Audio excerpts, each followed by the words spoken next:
Welcome everyone online. We are still just getting organized in the conference room. My name's Owen Hutchinson. I'm the Director of External Relations at the Coalition, and I'll be monitoring the online chat and reading any questions you may have to the presenters and monitoring the chat. So if you have questions, you can put it. Everyone's mic is disabled, but videos are enabled, and you should be able to see and hear everything happening in the conference room. Thanks for joining us, and we'll get started in just a minute. Coffee, but didn't bring any. There's some back in the cubicle as well as some waters. Help yourself.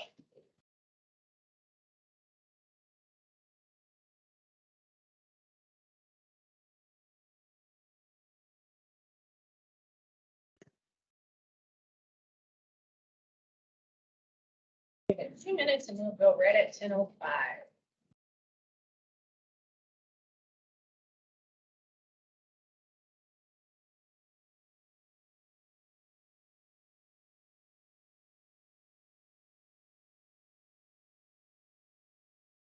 I'll just say, in case you're chilly and you need a tissue for your nose like I do. No. Door here just a little bit, so that way we can, because I think once the door shut, it'll heat up in here pretty quick. So, yes, please. I just, people are the habit of coming to the other door from when we hold the task force meeting, so just accommodate. You want me to bring in more rolling here from the conference room? I think we've still got some. Yeah, we'll watch. If we need them, we've got some more here. Yeah. All right. Go ahead and get started. We are recording. Fantastic. So I just want you all to know we are recording this. So good morning, everyone. My name is Nick Zalatel. I'm the Executive Director of the Anchorage Coalition Against Homelessness. We're really grateful for you joining us today, both in person and online. We know you are all very busy, and we appreciate your time with us today. We like to start our meetings with a land acknowledgement, so I'm going to do that, and then we'll move into our agenda. The Anchorage Coalition Against Homelessness and the Board of Directors would like to acknowledge that we gather today on the traditional lands of the Dena'ina Athabascans. For thousands of years, the Dena'ina have been and continue to be the stewards of this land. It is with gratefulness and respect that we recognize the contributions, innovations, and contemporary perspectives of the Upper Cook Inlet Dena'ina. So I'm going to start with just some housekeeping and ground rules. So for those in the room, the restroom is behind me. There's also Wi-Fi. There's coffee at the other end of the room. There are agendas in the room where you can't, there's room for notes. You're welcome to either be at the tables or hang back. Totally fine. Don't worry about being heard if you use kind of a normal speaking voice. And then we have this owl camera and it actually follows the speaker. This hybrid format has worked really well for us in the past.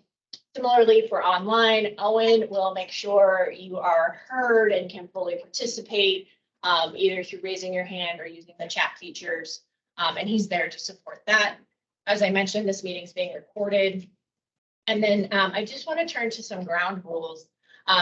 We really want this to be a space for meaningful conversation. We want to use specific language, people first language. We want to, if you know, this is about a dialogue of housing challenges and housing successes. So if we're specific about our challenges, using people first language, we can come up with specific ideas and solutions. And there are no silly questions. This is really the first time we've come into a room to talk about housing. Terribly exciting. And we want it to be a very dynamic conversation. And to add to that excitement, I am so thrilled to introduce Margaret Salazar. She's the HUD Regional Administrator for Region 10. She's joining us online, I believe, from Seattle. It's super exciting. She's been up here, I believe, a couple of times since I've been in this role. And so I really want to turn the floor over to her to welcome us and set the tone for the summit. Welcome, Margaret. Great. Thank you so much, Meg. Can folks hear me okay? Yes. Got good audio. Wonderful. Well, I wish I was there with you all in person, but happy to be able to have the technology to join you all virtually. I want to just thank you for the invitation to join you here today, and thank you all for participating and for giving a little bit of your agenda space to me. I know that you all are about to kick off 2 days of really important and critical conversations around housing and homelessness that are literally life and death conversations for so many in our communities. So thank you for that. I do have some important updates that I want to share with all of you here today from the national level and from the regional level. But before I do that, to kind of kick off 2023, I want to just take a moment of personal privilege to offer some personal reflections with you. I'll be talking a lot about data today. And so before I do that, I like to take a moment to just ground us and remind us that this is about human beings. The work that we're doing to provide housing, to rehouse people, to prevent people from falling into homelessness is about changing people's lives and could not be more personal. Through the pandemic and so many other challenges, I just want to acknowledge this is really hard work. And not only just the technical side of it, but the humanity side of it, and the work that you're doing day in and day out on the front lines is a big part of that. And I'm right there with you. I have right now, I'll just share a little bit of vulnerability. I have one family member right now living in his car in Colorado.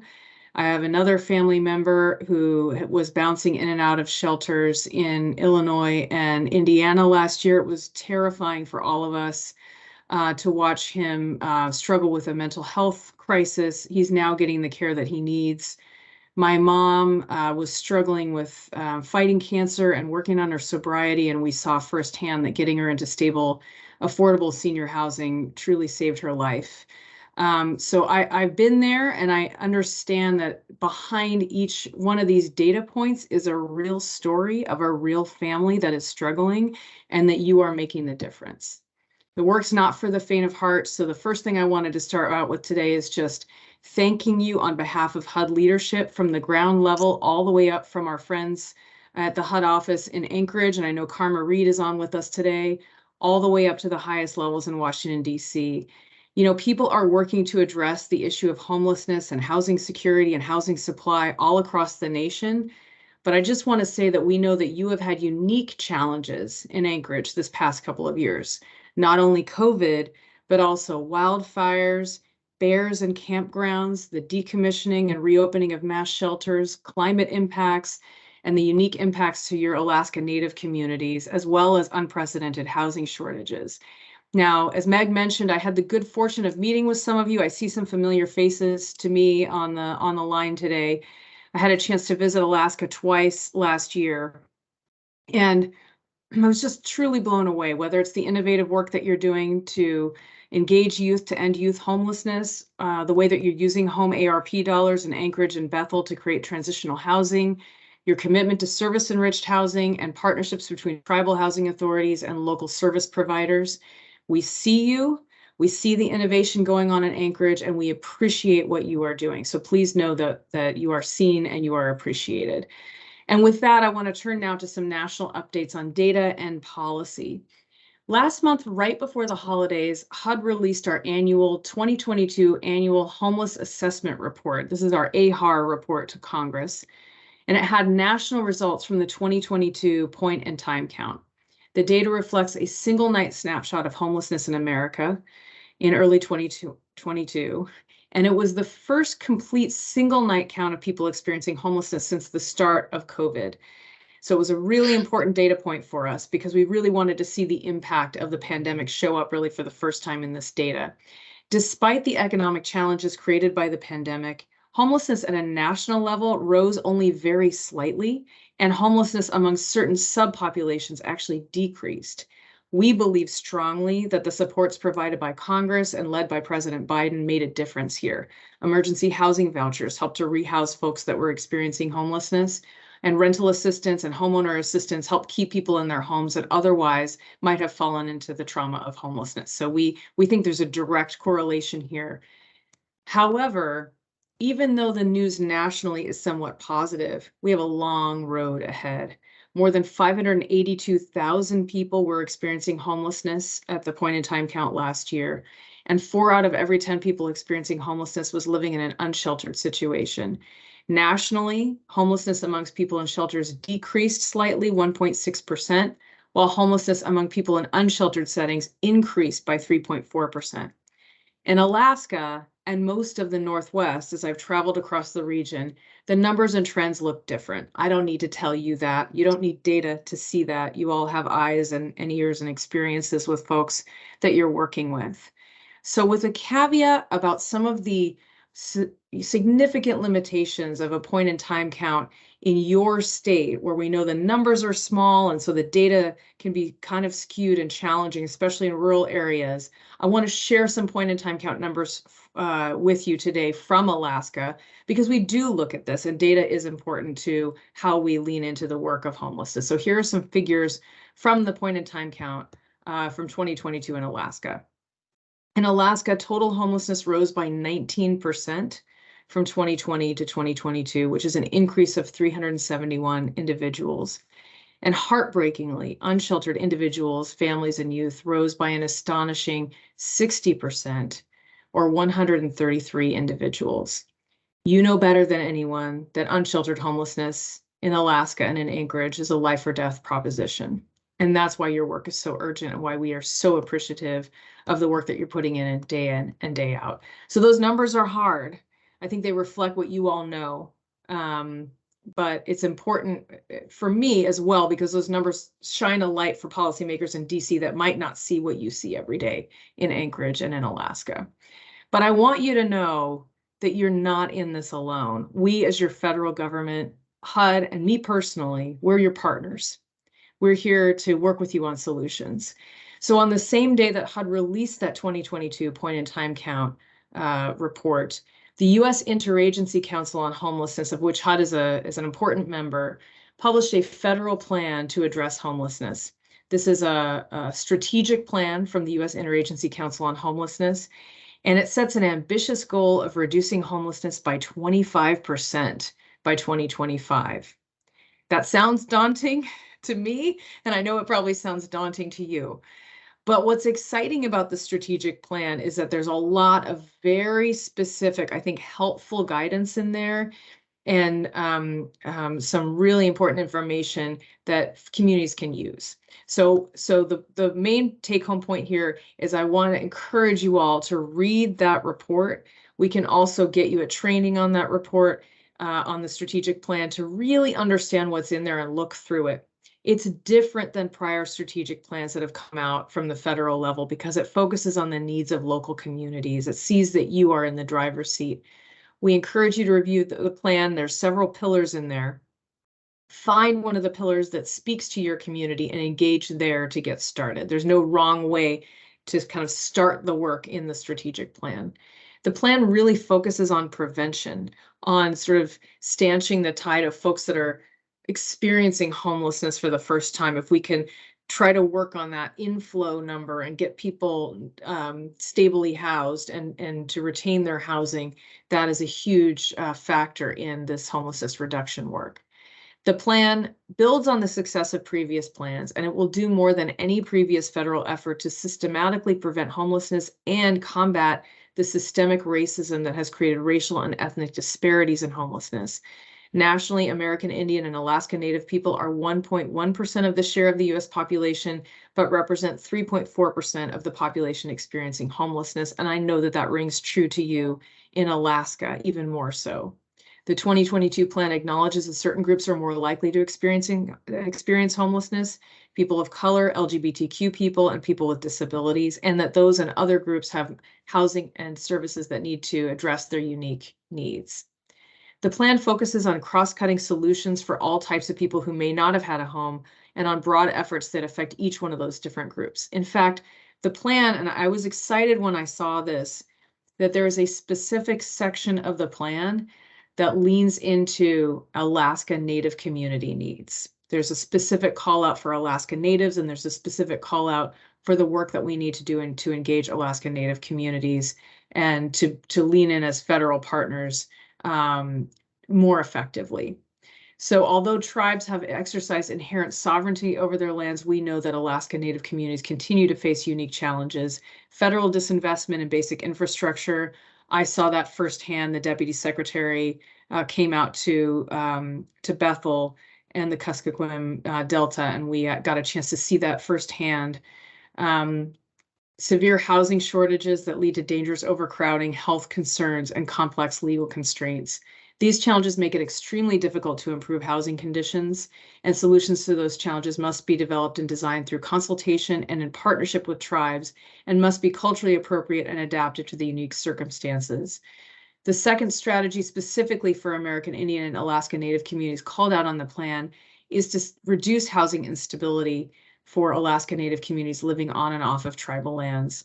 We know that tribal communities experience severe housing shortages, geographic isolation, and limited job opportunities near family and community support networks. It's imperative to support tribal governments in identifying barriers to housing instability and to implement culturally responsive solutions. You all know that. I wanted to call this out for you today because we are recognizing that in this federal strategic plan, and that's a first step. There's a lot of work to be done, but the first step is us acknowledging that and putting that out there plainly in this plan, and to figure out how we can be of assistance and be the best possible partners to make an impact on those important issues.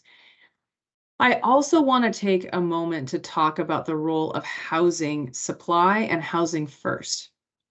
So across the Pacific Northwest, as I go visit communities, I think folks are wrestling with this question of housing first.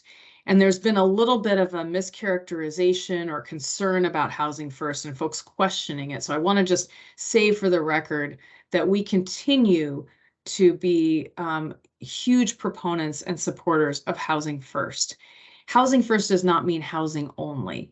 And I think in some communities, there's sort of this pitched battle between housing versus shelter.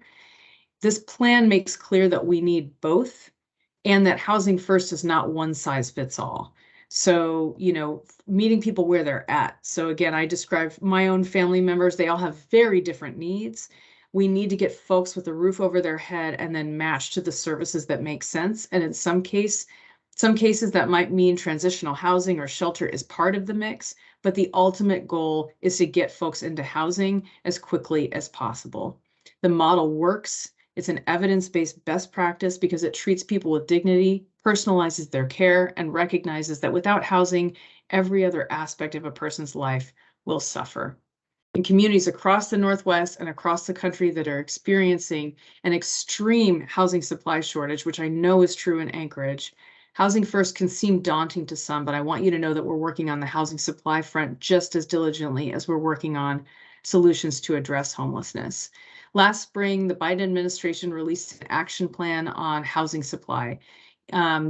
It's geared toward easing housing burdens and boosting housing supply and the housing shortage that is now being experienced across markets across the United States. And it's filled with funding proposals, legislative proposals, and administrative fixes that we're working on. Everything from manufactured housing to shoring up some of the programs with our friends at USDA Rural Development and so much more.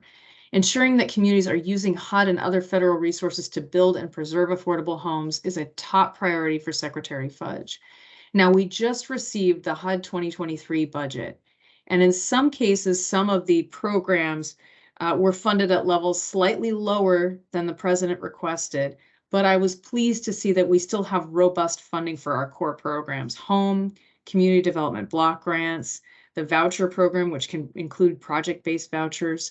And we're seeing a continued robust investment in things like Section 202 and 811, which is new construction of housing for seniors and people with disabilities. There are two new programs I wanted to call out that are really geared toward housing supply that I'm excited about.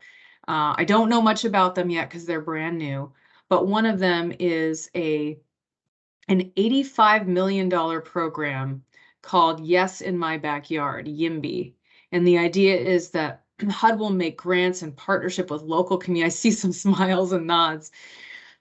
So grants with local communities to help people reduce regulatory barriers and clear the path for more housing supply. We know that part of the solution to housing supply is funding, creative funding mechanisms, federal programs that can be combined and layered with conventional financing. And I've done a lot of housing finance, so I could talk your ear off about that. But we also know that communities need to be ready for that money. And if they haven't done the work that they need to do around zoning, around permitting, around creating a kind of positive environment, the money won't be useful. And so I'm excited about that YIMBY program being in there. And then the second one is around manufactured housing, a new program at $225 million, which is, significant for a federal pilot, which is called PRICE. I don't know what PRICE stands for off the top of my head, but it is a program to work on manufactured housing. So specifically around helping residents to purchase manufactured home parks through resident-owned communities and helping people to replace outdated, distressed homes, which we know in a climate like Alaska, if you don't have energy efficient homes, you've got some real concerns in terms of energy costs and just habitability. So I'm excited about those programs, and I'm hopeful that we can put them to work here in the Northwest. So I could go on and on, but I will take a few questions. So in closing, I just want to give you my sincere thanks. You're not alone. HUD stands with you, the team in Anchorage, the team based in the regional office in Seattle, and certainly folks in Washington, D.C. are standing with you. We know we have some new resources through other means like the Inflation Reduction Act, some of the funding that's coming through the Department of Interior, other places that we can kind of be in the room and help shape housing strategies, and then certainly gear our HUD programs to be as effective as possible. So with that, I will stop there, and I would be glad to take a few questions. And if I can't answer your question, we will follow up and get you the information that you're seeking. But again, just my huge thanks and appreciation for the work that you're doing. Thanks, everyone. Do we have any questions in the room? And then we'll turn to online. Yes, Nancy. I'd like to ask about the availability of vouchers. That's one of the major pinch points in our community. I apologize if you covered it before I stepped in, but that is the place where we're struggling with housing. I think we can bring on housing in terms of a capital investment, and but for ongoing operations, the vouchers are really key. Could you speak to that? Yeah, I'll try to answer that as much as I can now, and then we can do a little bit of homework and get back to you with more details. But so Section 8 housing vouchers are so critical as part of our housing strategy. And so a lot of the HUD budget is dedicated toward those Section 8 housing choice vouchers that are those tenant-based vouchers.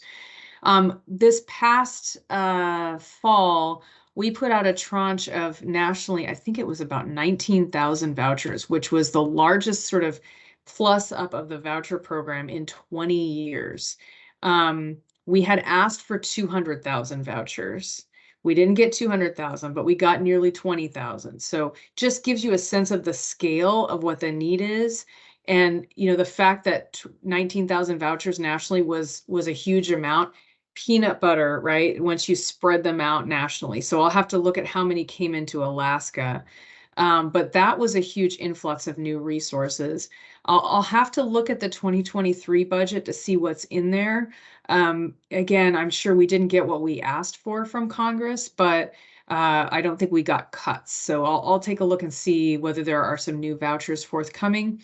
I also just want to kind of talk a little bit about, my understanding is that your state housing agency has done some really innovative work on project basing vouchers as well through various channels.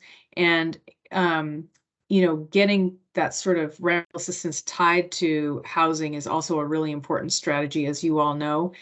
And this month, I mean, it's too late if folks haven't already submitted applications, but we do have a funding round open for the 202 program, which is supportive housing for seniors, which has rental assistance tied to the property. And that is like gold if you can get that all in one bundle. Those applications are being accepted now. We will have new money for more construction of those assisted housing units in our 23 budget. So now's the time to start conversations with housing providers to get ready to apply for those funds for next year. So we'll try to follow up and get you more specifics to follow on your question about what's to come in terms of vouchers. Thanks. Thank you, Nancy. Thank you, Margaret. And I'm just going to put the plug in here because I took the floor for a second. Anchorage's and Alaska's proportional number of people experiencing homelessness looks like a much larger city than a larger jurisdiction than the population base we have in the state. And those kind of proportional allocations really harm us. And so we really challenge HUD to look at it more as a percentage basis of the people experiencing homelessness versus the population we happen to have in the state of Alaska. We see you lifting up the Houstons and Dallas and I believe Atlanta jurisdictions of the world, which are great, but they have resources we just can't get our hands on. But when we compare point in time count numbers or kind of live numbers, we're kind of in the same boat as them with far less resources. I want to just acknowledge that, and I see you and I hear what you're saying, and I know that we had for the first time this past fall the special notice of fund opportunity for rural and unsheltered homelessness, and I hope that you all applied for that. I don't have anything to do with the awards, but I'm hoping that we'll have some smaller communities and certainly some communities in the Northwest that we can, that we will see get awards. And I definitely hear the point about the kind of the proportional impact of homelessness in your community. Thank you. Owen, do we have an online question before we have to move on? We have 3 questions from our online participants. We have 67 people online. Thank you for joining us. I'm going to read out the 3 questions just to be fair, and then if you're able to answer any of them, that's wonderful. Faith asks, what is the timeline to get a housing facility certified to accept Section 8 housing vouchers? Mary Abraham says, what about funding opportunities for more permanent supportive housing projects in Alaska? And Karen says, where can I find more info on the PRICE program? I couldn't find it with a quick search, but I have somebody in mind that could so need this. Thank you for asking.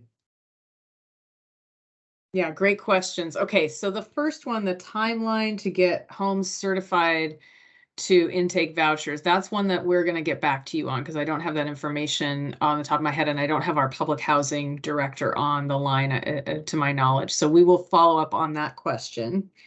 The second one on PSH funding, I'm really glad you asked that because actually there is something I want to make sure to call out. So I mentioned one particular piece, which is the Section 202 program. So if you're not familiar with 202, I just gave it a plug. I'll give it another plug. It is essentially, it's not called that, but it is essentially permanent supportive housing for seniors, for the elderly. And it is a really cool program because it's one of the only places I can think of at HUD where you come in and you get funding for capital and rental assistance and operating assistance in one application. Like that's a pretty rare thing. We used to do that a lot back in the 80s. We don't really do that so much anymore. So definitely research the 202 program. And then the second thing I want to say about permanent supportive housing is, as we're digesting our new fiscal year 23 budget, I did see that in the funding allocation for the Continuum of Care program, for that program, for housing assistance grants, there's a carve out in there specifically for permanent supportive housing. And Karma, we haven't had a chance to really talk about that yet, and what that means, but there will be a specific carve out for PSH in that program. So more to come on that. And that would be a very specific way to fund PSH. The other piece I'll mention is certainly, I mentioned home ARP, which is, sorry to be jargony, but that is it's a one-time resource that we got through the American Rescue Plan. We had a chance when we were visiting in August to go out to Bethel and visit the site of the planned Bethel Winter House, which will be using home ARP.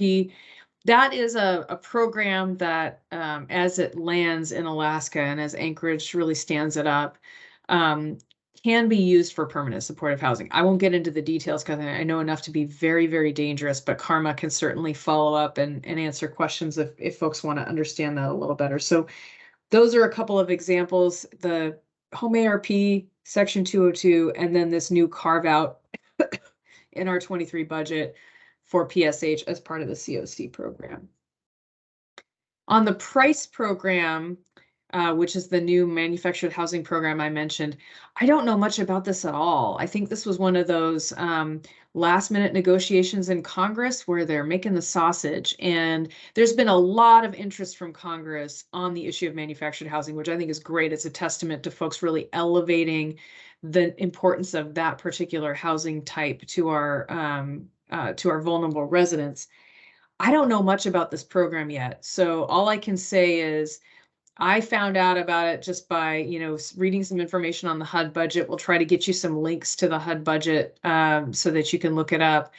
There's not much more to say other than the paragraph that's in statute on the PRICE program. So as we find out more and as our friends in DC start developing that program, we'll be sure to share that with you. Thank you so much, Margaret. And we will keep our eyes and ears open for that information. And we have a weekly digest that we can help be a conduit for pushing that out. Well, thank you so much for your time, the great information, and really setting the tone of the summit. And give her a round of applause. Thanks so much, everybody. Really happy to be with you. And thanks again for everything that you do. Have a great conference. Take care, everybody. Bye-bye. The next thing we're doing is a round of introductions. We have maybe some new faces, some old faces, not old faces, familiar faces. My apologies. And really want to make sure everyone's familiar with who's in the room and online, because the intent of this summit is really to foster dialogue. And one of the ways to start that is to know who we're talking with. So I'll kick it off. We'll run around the room this way, and then I'll have Owen run through in whatever way makes sense online. So as I said at the beginning, my name is Megan Dalatel, and I am the Executive Director of the Anchorage Coalition to Homelessness.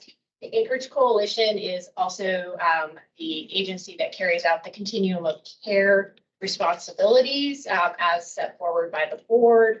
And so that is really the role we're here today to convene you all and really focus on the strategic plan around homelessness and housing for Anchorage. Hello, I am Taria Ware, and I had to look it up because I have a new title. So I am the Director of Policy and Systems Planning.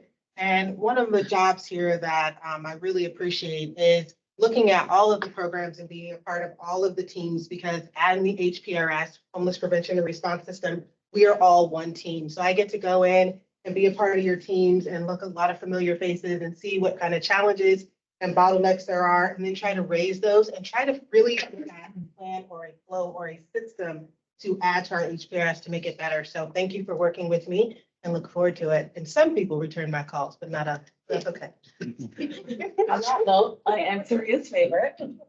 My name is Marcy Pulov. I'm the Senior Director for Homeless Family Services. I'm from Catholic Social Services. Thank you for putting this together, and I'm grateful for the opportunity. I have a team of case managers that are actually streaming in online. So I'll say hi for all of them. I'm Bob Dole. I'm a senior fellow with the Rasmussen Foundation. I focus pretty much on homelessness and housing opportunities for us to invest in making life better for Alaskans. In that way, as the system identifies needs and you all find ways to meet those needs, we try to find ways to pay for you meeting those needs, either through our own grants or more commonly partnering with other philanthropy and other entities. Passing it on to Zach. Hello, my name is Zach Sears. I am a site manager for RoCap, and I'm just here to learn. My name is Jessica Parks. I'm the Housing Operations and Development Director at RoCap. We are a statewide poverty alleviation organization that has housing and homeless services throughout the state. And people are very familiar with our programs here in Anchorage, providing permanent supportive housing, affordable rental housing, and homeless outreach services. I also serve as the chair of the advisory council for the Anchorage Homeless Prevention and Response System. So a plug out for our monthly meetings on the fourth Thursday of every month. You can hop in and hear what's going on and be a part of those conversations and decisions. Hi, everyone. My name is Karen Williams. I am the programs manager at the Awake Shelter. I oversee our transitional living facilities and our rapid housing programs. And I'm just interested in learning more how we could really affect change and work together and collaborate. Thank you for having me. I am Nancy Burke. I'm with the United Way of Anchorage. I'm the special assistant to our president for COVID response and housing programs. I'm Sam Longacre. I'm the project director for Health for Good. I'm Yvonne Humphrey. I work with Anchorage Coalition to business as a housing first planner. I am families that are engaged in emergency cold weather shelter. I'm also working with TRIA. Hi, everyone. I'm Joseph Mongold. I'm the social service navigator for Anchorage Neighborhood Health Center, and we're working to provide direct linkage between healthcare, housing providers, and our unhoused clients. Hi, everyone. I'm Angie Young. I'm the shelter manager, also Awake, Abused Women in Crisis, and we are here just to learn about more services for our shelter. Good morning, I'm Sheldon Fisher. I've been involved in the Aviator and now the Guest House.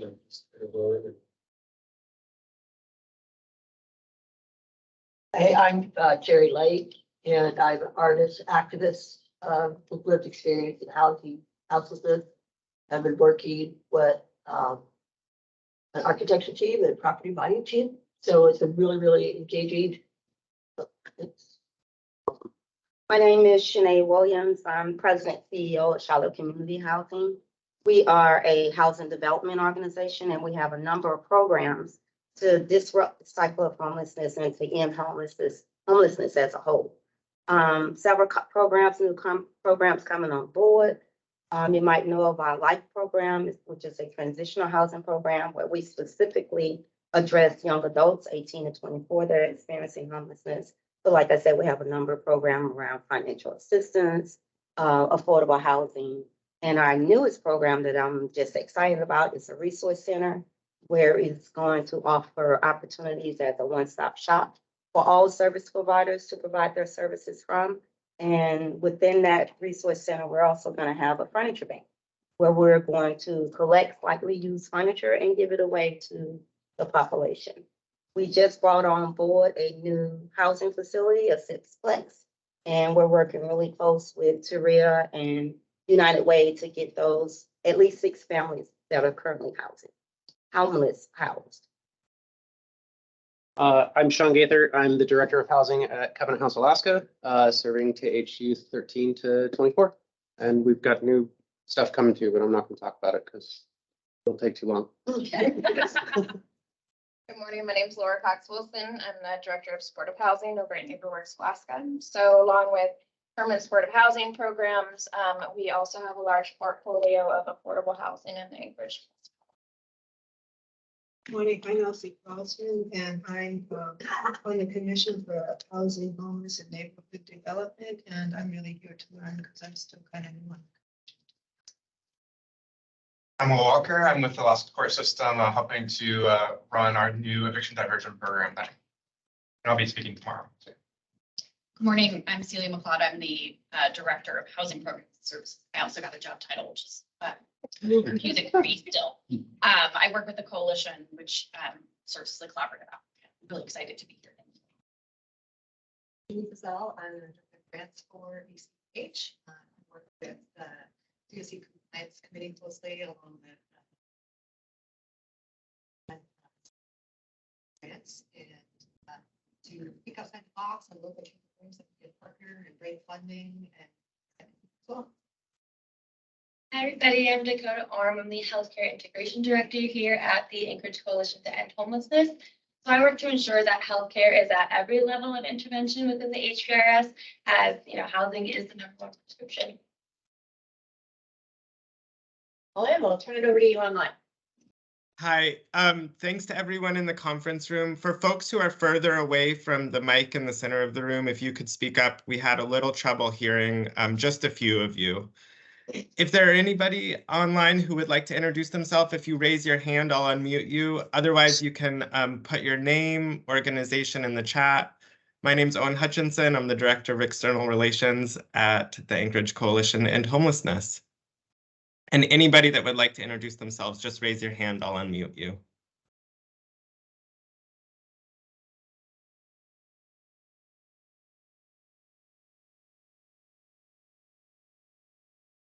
Jedediah, you should be able to unmute yourself now, maybe.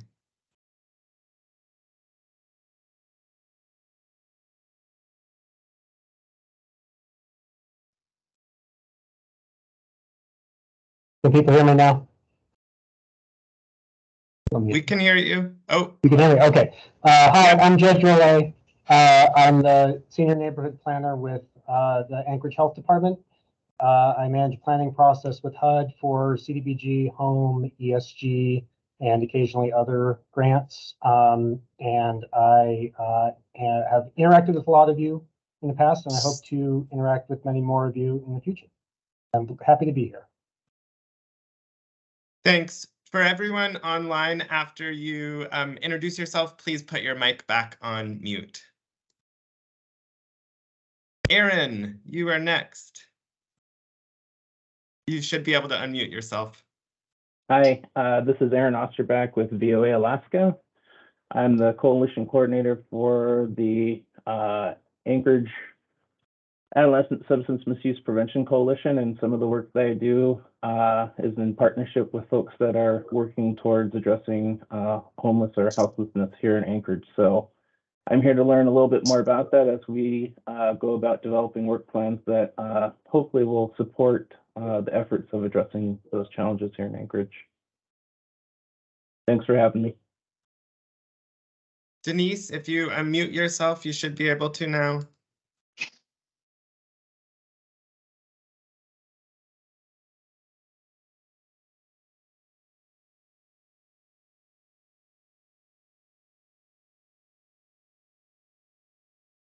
All right, we'll move on to Bryn. And Denise, if you want to loop back in after Bryn, you can just unmute your mic. Hi, everybody. My name is Bryn Butler, and I am the new housing coordinator for the city of Fairbanks. I just started in the position December 1st, so just trying to get in there and learn what I'm doing and figure things out and try to help the population in Fairbanks. So I'm really glad to be here, and I look forward to working with you all.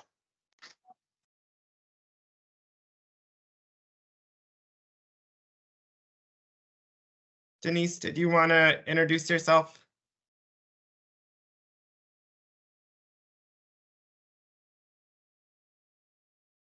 All right. Elizabeth? Hi, everyone. My name is Liz Leonard, and I'm the Policy and Communications Specialist at ANDVSA, or the Alaska Network on Domestic Violence and Sexual Assault. And I'm excited to be here and learn a lot in the next 2 days. Thank you. And Heather?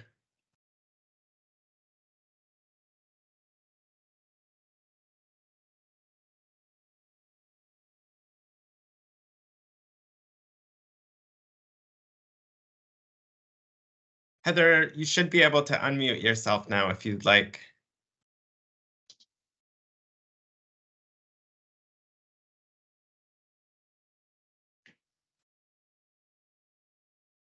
Okay, we'll move on to Dave, and Heather, if you want to come back in after Dave, that's great. Yeah, hello everyone. My name is David Huff. I'm the founder of Beacon. We work with homeowners who are facing foreclosure in New Jersey to help them avoid foreclosure with the bank. So just happy to be here and learn more about the housing in Anchorage.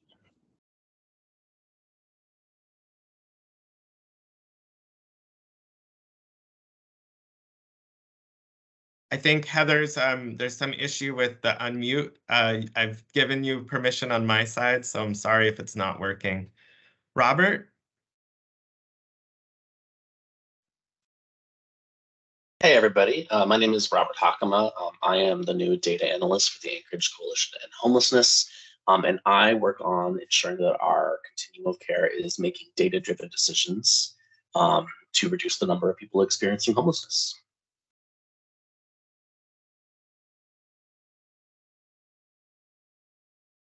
And Alexis.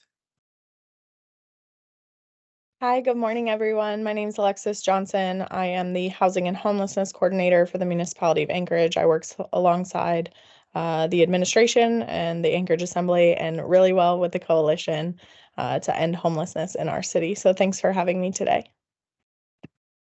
Thanks for joining us, Alexis. Elizabeth.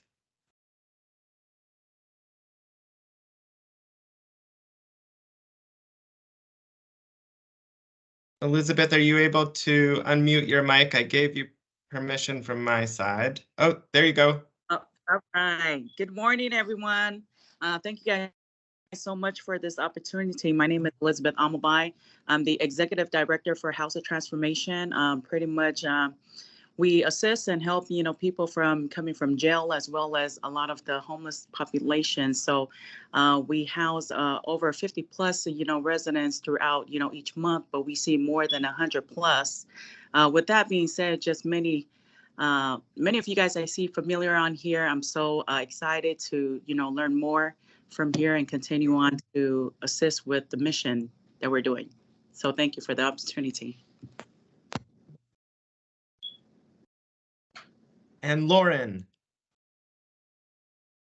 Good morning. My name is Lauren Anderson, and I am a senior manager in the behavioral health service line at Providence Hospital. And I currently am working to stand up crisis stabilization services and behavioral health urgent care. So just really looking forward to learning from all of you and hearing about resources and in the future, hoping to partner. So great to meet everybody.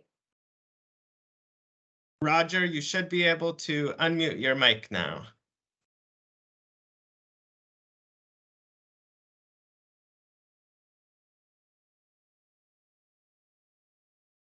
While Roger figures out how to unmute, I just want to go back to Denise, who is unable to access the mic.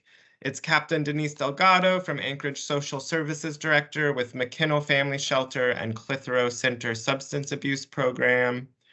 Heather Wilkinson also had some trouble with the mic, I believe. That's the program manager for Anchorage Housing Initiatives for a permanent supportive housing called the Coming Home Project.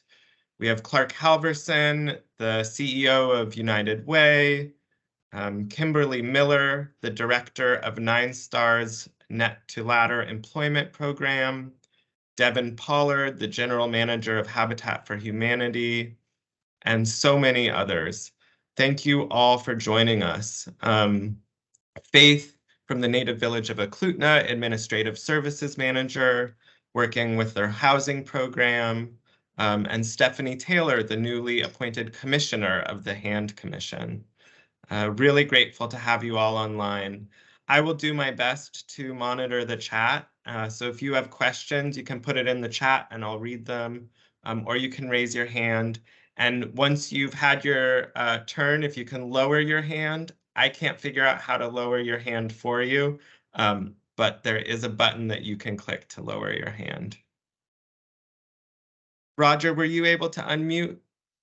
I gave you permission to.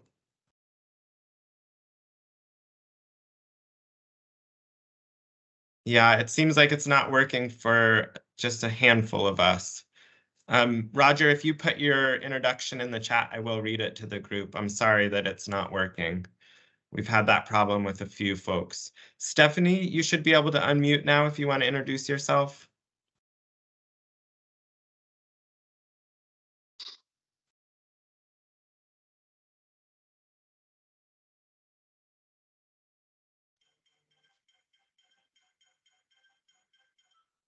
Hello? We can hear you. Oh, okay. Hi, everyone. My name is Stephanie Williams. I'm the director of Graceful Touch Transitional Services Incorporated. we're a new business, a new entity, joining the field of managing and fighting homelessness and drug addiction. We're located at 1536 Gamble Street, which is about 200 yards from the Sullivan Arena. Our doors opened officially New Year's Day, and I'm just excited to be joining such a magnificent issue. You know what I mean? Tackling this issue. Yes, thank you. Thanks for joining us, Stephanie, and for introducing yourself to the group. If there's anybody else online who'd like to put your introduction in the chat, I'll be happy to read it. Otherwise, I think we are good on our side, Meg. Thanks, Owen. So wanted to have everyone aware of who is in the room. We're going to start with our first kind of formal presentation, but I say formal lightly. The idea here is to get information and have conversation. We'll just kind of to lay out a little bit of the rest of the day. We're going to hear from United Way about the landlord housing partnership. Then we're going to have a working lunch. We'll have lunch about noon. Urban Greens, Friday sandwiches and salads for those in the room. Hopefully everyone online grab their own lunch and can continue to join us. And we're really just going to talk about leases. Why do we use them? What are your concerns about them? And really just have a dialogue. And then we'll end the day with the difference between transitional housing and permanent housing. And we'll just have a dialogue there as well. So with that, I am happy to introduce Nancy Burke from the United Way. She, I believe, is going to kick us off with a conversation about the landlord housing partnership. I also wanted to say we are collecting links as they're shared in the chat or about different programs, and we plan to do an after summit resource guide that will have this information. So if you didn't catch something, particularly if it was the link or some of the information that Margaret shared earlier, we're collecting it and we will share it later, including any PowerPoint and slides. With that, Nancy, I am happy to turn the floor over to you. Thank you. And Bob gave me his spot because I think I'm like right in front of the owl. So this might put me in a good place. Thanks for having me today. And I just wanted to start with a bit of background information about the project I'll be speaking about. United Way has been a close partner and been on the path with the coalition, Rasmussen Foundation, Providence, many of the partners in the room, in looking at methods that help our community create a system where people touch the homeless service system and can transition out quickly. We have had goals, and many of you have followed the work for Built for Zero for a number of years. This is basically a way to organize your services, your referrals, and the work that needs to happen to help people get the right referral at the right time and out to housing. And so United Way was a partner in establishing the Anchored Home Community Plan, has been a support for family emergency cold weather shelter in those places where it looks like someone can come in and help convene and organize work, that with the ultimate goal that improves the system. That is United Way's lane, if you will. And so as the pandemic was, coming on, there were many conversations with United Way about, can United Way administer rent assistance? And the first tranche, in fact, of CARES Act funding did flow through the United Way of Anchorage, and there was $26 million that went out to the community, primarily to people who were in housing, to prevent people who were renting and with mortgages from losing housing. And so within that work, the United Way identified about 600 landlords that received assistance through these funds. And we approached the Anchorage Health Department and the coalition and many partners and said, this list is a gold mine. These are people from the community who may not know about social services. They may not know about ways that we help people who are transitioning out of homelessness get to housing. Let's think about what we can do with it. And there have been many great programs, and there's been a lot of work in reaching landlords and maintaining contacts. And in fact, several of the groups in this room, Catholic Social Services, Neighbor Works, all have Cook Inlet Housing, all had very robust work with landlords and served, Covenant House serves as liaisons to those landlords.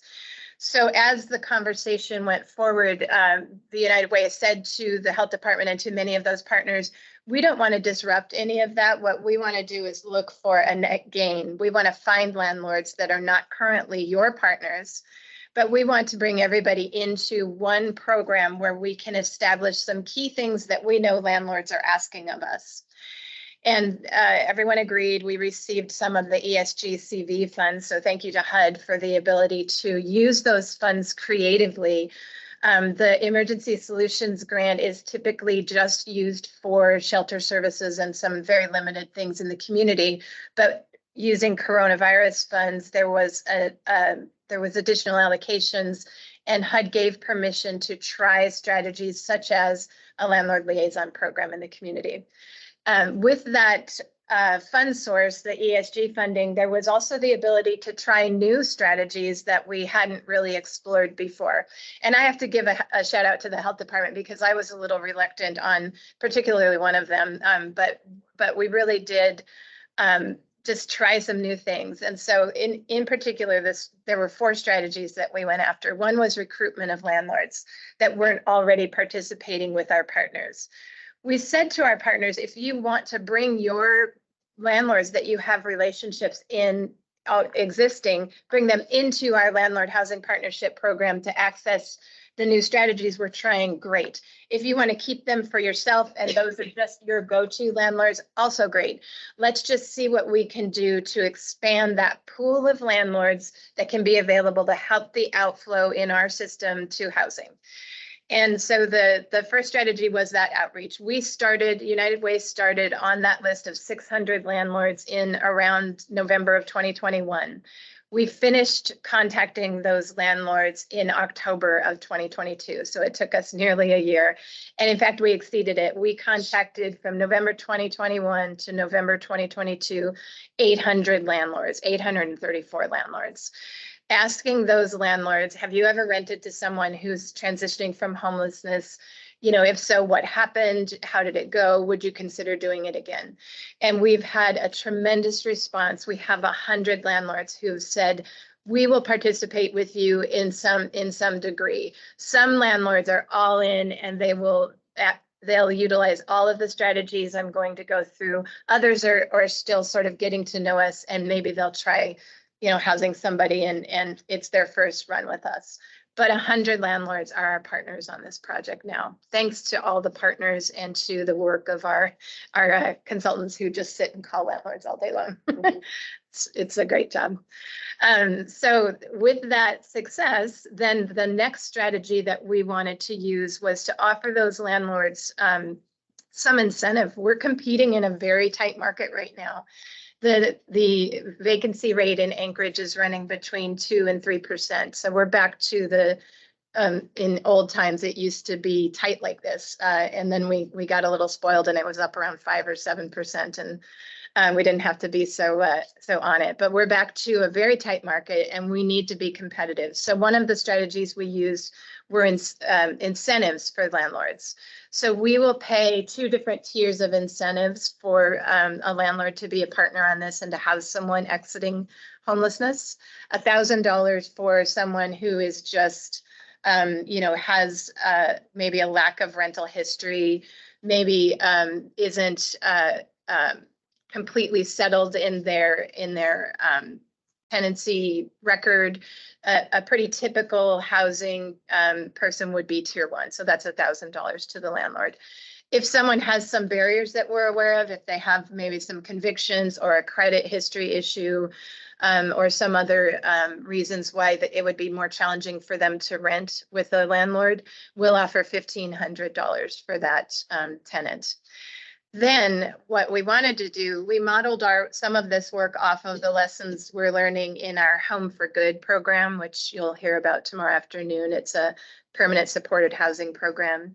If you can focus everyone's attention on the fact that what we want is a long-term relationship here. We want the landlord to really know that tenant. We want this relationship to work. So we're offering a retention bonus at 3 months. We wanted to do 6 months, but that timeline was a little bit too long for all of the phasing of our funding. So we did 3 months retention bonus. And that means to us that some of the things that might come up when a tenant is new and the relationship hasn't formed fully, a landlord might think about working through those with the tenant a bit more if we can maintain a retention incentive for them. And so this has been very successful. We've done, over the course of that same year that I described to you, 60 incentives for folks, and we've had 47 of those retention payments. So we are seeing a very high level of at least retention at 3 months. We'll be monitoring the data of the program and, determining whether this intervention really does help people remain housed.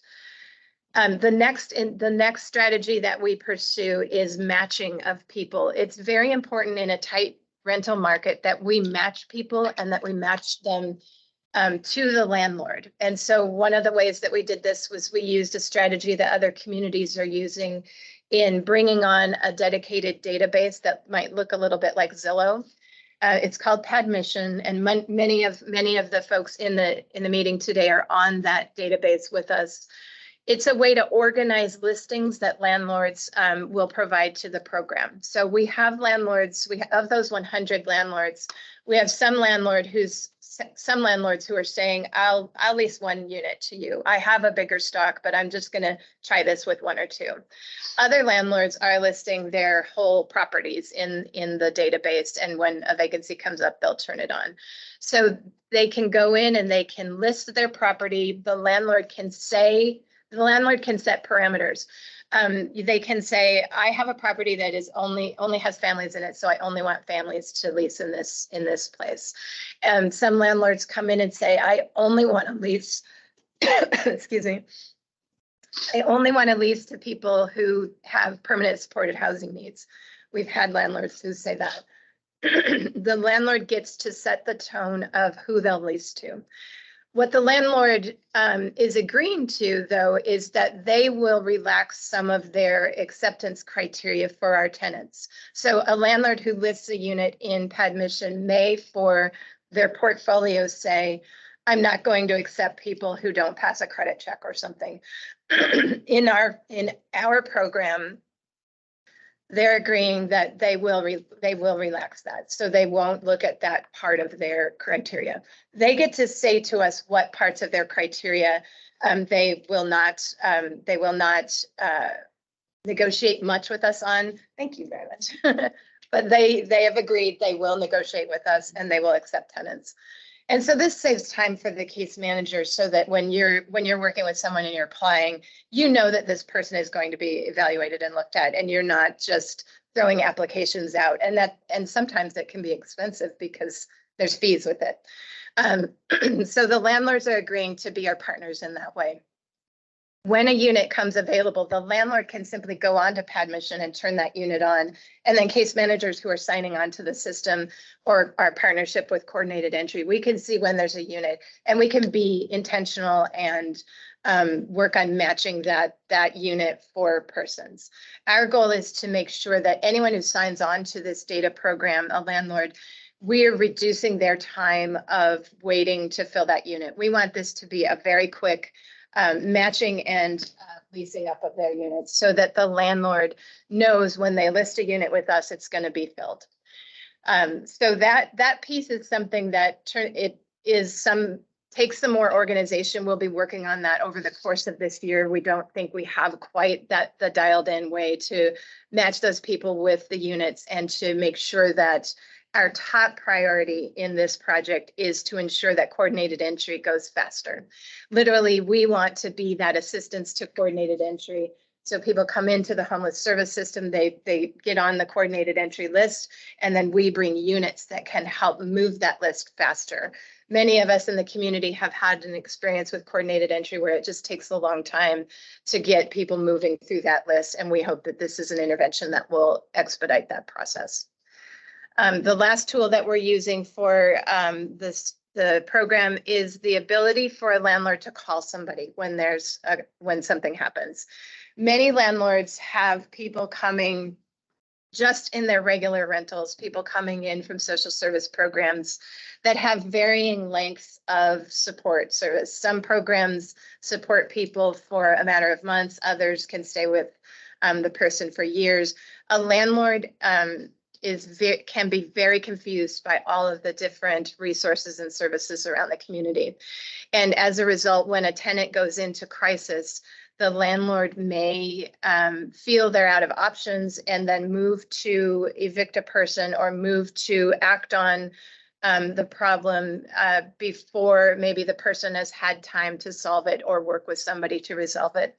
So we're offering, we have 2 dedicated phone lines for the program that we're offering landlords to call if they see something. And the key is when they first start to see a problem. So the first indication of a challenge, we want landlords to call us so that we can figure out, those of us at the Landlord Housing Partnership Program know the social service network better than the landlord. And, you know, we can potentially find an agency or find resources for a tenant to resolve issues before we get down the path of having an eviction. Our next we're very excited that Will's here and that we will be able to partner potentially also with landlords that are heading into an eviction process. And maybe there's some interventions that we can perform that could save that tenancy and help prevent someone from becoming homeless. And so with these 4 strategies, we've been operating now for just over a year. The Landlord Housing Partnership continues to grow and to change, and we're very excited for our partners. We're always open for more information about what we can do better. But we're feeling like the progress and the response from landlords warrants us to continue looking at this effort and to continue creating these relationships so that people can have a choice of where they go in the community.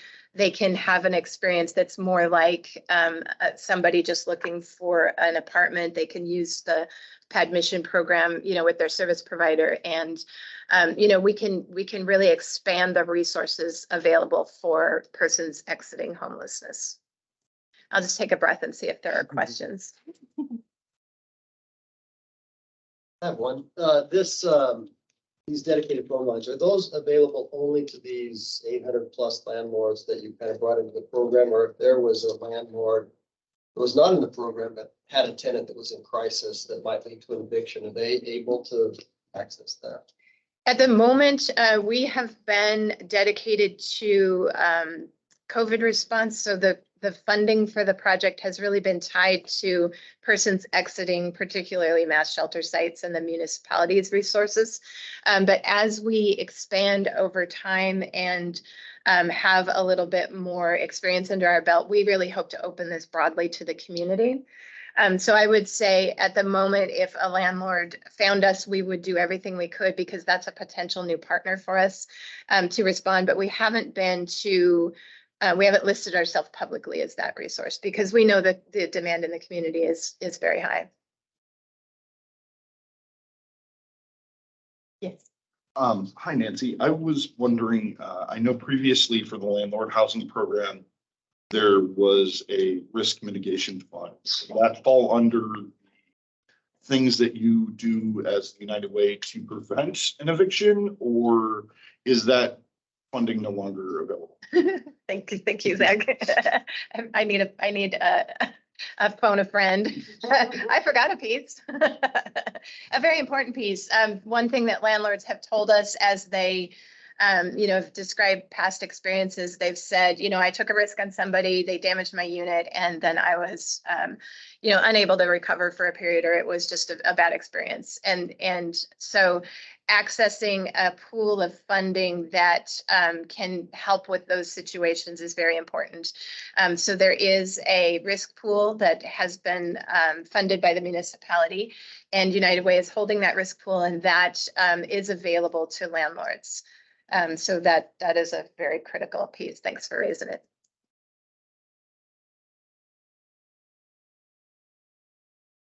This is a reminder for folks online to just put your question in the chat and I will read it out loud, or raise your hand and I will give you permission to unmute. Thanks. So, and we had a question here in the room. Yeah, I was wondering if there were some common themes of objection that the landlords were able to show in that study that you did. What were some of the major objections that caused them not to do it? I heard the property damage was one. Yeah, so landlords in our survey, we're about to put out our annual report, and we'll include this and make sure we link it to the coalition so everyone can read it. In our survey, the themes that we heard from landlords was when they leased to a tenant, frequently people brought in all of their friends. This is a huge problem, and so that's happened. They've referenced damage to the unit. They've referenced the lack of social services. So somebody came into the unit and the case management support wasn't able to remain stable for as long as the person needed. And then the person started to have challenges, and that resulted in an issue. The other thing is the ability to pay rent. So all the things. Yes. With this, the LHP, do you guys offer case management services or supportive services throughout that time, or is it just the financial push? That's a great point. So the landlord housing partnership is really on the landlord side of the relationships. And so for the tenant, what we're asking is that at the moment, we are working with agencies that can refer their tenants to the program. And in other projects in other communities, we've seen that the landlord housing partnership is able to open to anyone in the community and then match to social services when needed. Some people don't need social services, they just need a referral for a unit. So at the moment, the landlord housing partnership does not have staffing for case management. So we're relying on those community services and relationships to help the tenants remain stable. We have a question from online. Sorry, was there a follow-up? I didn't mean to step in. I'll try to facilitate that. That's it for in the room right now. Okay. Stephanie Taylor asks, are there specific requirements or preparation for tenants coming out of homelessness as they move into these units to promote a successful experience for both the tenant and the landlord? Yeah, so this is something that we talk a lot about. You know, the people who are transitioning into rentals sometimes have not had a lease in the past, and so that education information about the rights and responsibilities of both the landlord and the tenant are a lot of the conversation with case management services as people go into the units. I think what we've been just so pleased to find is that landlords who are interested in being a part of this project go out of their way to work with the tenant to explain things and to, you know, if something comes up that needs a maintenance call, here's what you do. And so we've created some documents for both the tenant and the landlord that really spell out all of that. Like if a light bulb is out, if something happens with the drain, here's what a crisis is.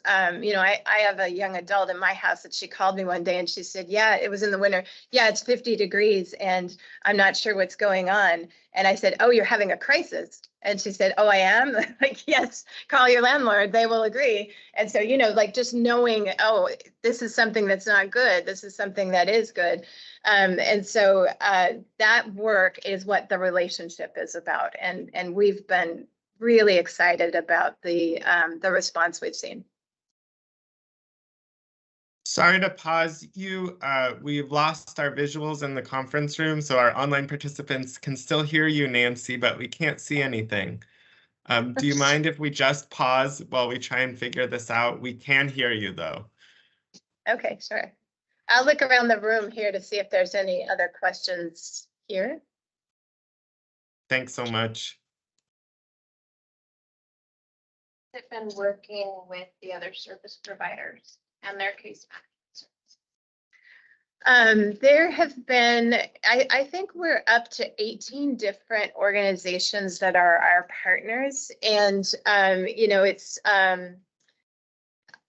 what's been happening in the community is the funding for different programs has been coming in and shifting, and much of our work at the Landlord Housing Partnership is to try to understand what programs are on and what programs are off, so that we can help connect people if they happen to be in a program that's funding ended, that we can make those connections happen. So we've been very pleased and excited about the response of case management for this project. I think the case managers feel supported. They also turn to the LHP to ask questions sometimes when they don't know what to do. So that I think this sort of organizing in the middle is a very helpful tool for everyone. We've not seen tenants call us like the case manager and the landlords do, but I'm not sure how their experience has been. That's one of on our to-do list also, is to survey our tenants to see what their experience has been.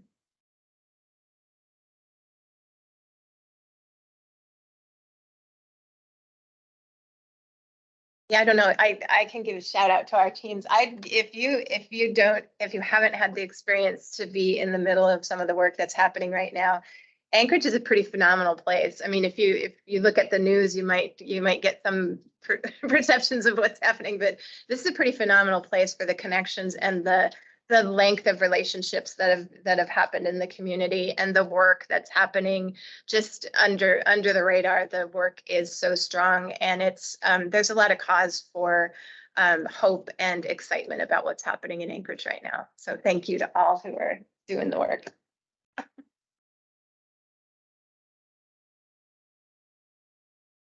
Oh, we got a testimonial. Yeah, I couldn't see it. She said, I could tell you my tenants have benefited from this. Oh, really? That's another thing. Like I refuse to describe a person as anything but a future tenant. I think just setting that expectation that people are, everybody wants housing. They want to be housed, and they're my future tenants. So that's been the language shift that I've used recently. Are we Dave, back on?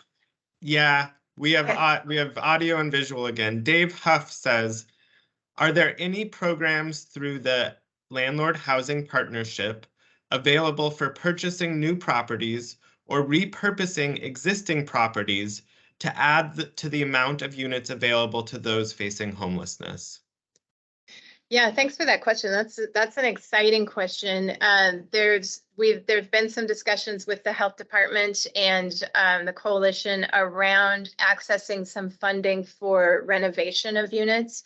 We've been contacted by a number of landlords saying, I could lease to your program, but I don't have all the funding I need together to bring a unit up to the inspection standard that the program will use.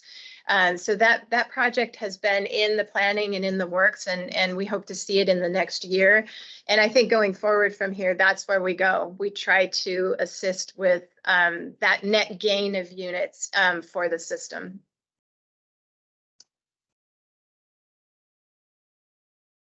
Anyone else of the 70 participants we have online? Any questions to ask Nancy, who is from United Way and has been really instrumental in developing and implementing the Landlord Housing Partnership? I have a question, if I may. So Terry asked about the concerns landlords had. Were those concerns ameliorated? Are you finding that incentive payments and a certain guarantee of rent ameliorating those concerns? Like, is this the thing? Or is this part of the response, and do we have a gap?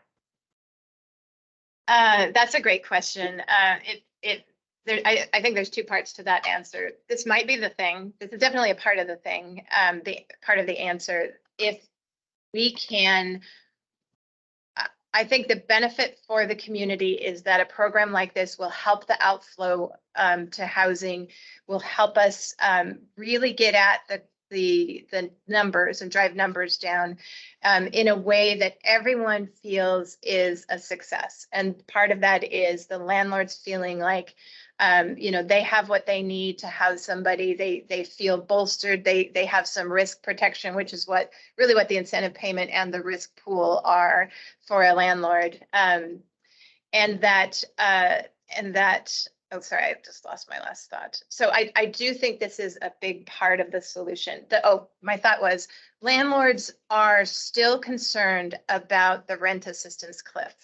And they should be, because our rent assistance programs have been pretty robust for the last 2 years, and they end. And so if people are not prepared to take on rent for themselves, or there's not additional funding, we're going to see this cliff. Landlords are concerned about that. I would say probably that's the most frequent no answer that we get. We contacted 800 landlords. We have 100. So a pretty big percentage of people are saying no to us. And they're saying, no, I don't want to be part of a program that is going to end.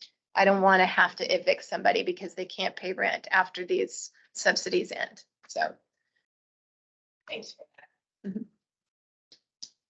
If there's not another question online, I have a kind of a follow-up or an invitation. I know a lot of you all are either landlords or work with clients seeking housing. I'd love to have a conversation about how we think landlord housing partnership will or won't work for the clients that try to move to housing. Because one, landlord housing partnership has been very responsive to feedback and challenges. So I think this is a great opportunity. They're here so we can talk with them. And if we wanted to create this dialogue space to talk about specific problems or specific issues, to talk about potential and specific solutions. So I want to open up that opportunity to do that, because we have quite the knowledge in this room. So I really want to invite that conversation and collaboration. And I'll let Nancy kind of stay at the head of directing traffic here, but okay, sorry. I'm hoping that we can have and an owl's eyes. So it's not quite a question, but hearing that was a big concern of landlords, and from the landlord standpoint, always a concern. Is there an ability or an opportunity to connect clients on day one with resources that can help with job search, that can help with Social Security applications, and helping them create that long-term financial plan on day one instead of waiting until month 11? No, my assistance is ending. What am I going to do? Right.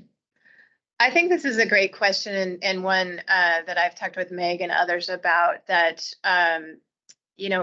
in my observing, and I have to say, I started in Anchorage in 1988 as a case manager for one of the nonprofits. So I've known this work for a very long time. And that period that we're talking about of 0 to 3 months for case managers, if you've not been familiar with this work, is just full on. It's 100 miles an hour, getting the paperwork, getting the bank statements, all the things that need to happen. And yet I think your assessment is correct that, and one of the reasons I think landlord housing partnership is effective is taking one of those pieces off of the plate of the case managers. So I'll help you find a unit. Okay, great. I'll do all the other things. There's furniture to get. There's, we have to figure out how to shop. All the things need to happen. And so I start to think about a system. How can we help the system be more effective?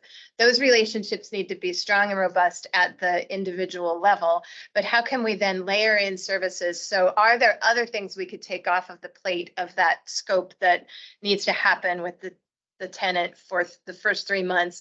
Can we bring in, I call them free range case managers to help with the transition. So can we bring in transition support that could be focused on, are you connected to NINSTAR? Are you connected to CITC or wherever? Because you have to have employment. You have to be able to keep everything going after we get settled, so having that sort of future forward focus are there ways we could do that? And in fact, we have a little bit of funds that United Way is going to pilot that idea and start working on that in the future. But we would love to have a conversation to join forces with others who might have resources that we could sort of pool and try some things and then figure out what's effective. I'm a huge fan of let's just try it for a while and then see if it sticks, then we can get the funding for it. We can talk to my friend Bob. Bob is everyone's friend. He just doesn't know it yet. There's a comment online from Kimberly Miller at 9-Star. And they remarked, 9-Star can help with employment. We also assist with budgeting and we do follow-up with no time limit. Thank you so much, Kimberly. This is a great resource for our community and for people participating in LHP. And it's okay that your microphone isn't working. That's why I'm here. It's confusing to figure out how to unmute, and I can try to unmute you, but I don't know how to do it. So I will read, and I will try to unmute everyone by lunchtime so that people online can chat with each other. Oh, and I just saw a really great question in the comment that asked, Karen. Can a landlord reject someone because they have a voucher?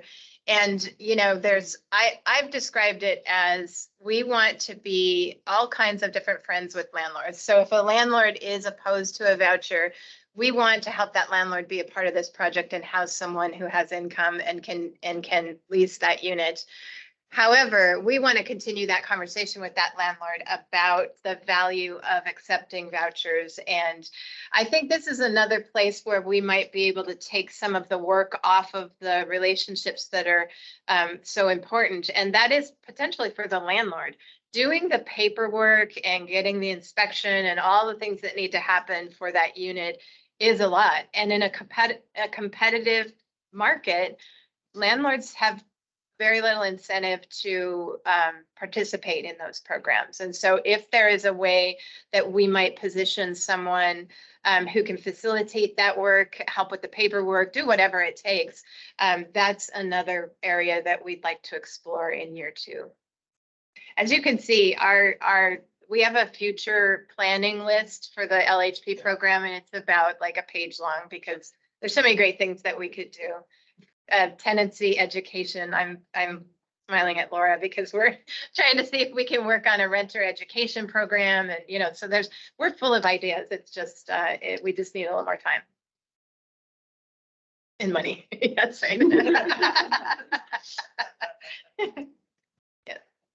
I don't see any other. Are there any other additional questions? Sorry. Oh, there's one online. Yeah, Okay. Yep. there's a couple comments in the chat. We have a attendee who is a fair housing attorney, and the legal answer is yes. And there's a question from Aaron. For the job portion, could there be job fairs at locations that are working on supporting individuals facing housing challenges, like the hotels that are presently being used? Yes. And this might be more of a general question to the group, but I think it's a great idea, Erin. And Nancy, if you have any comment on job fairs at hotels or non-congregate or scattered site shelter locations. It's a great idea.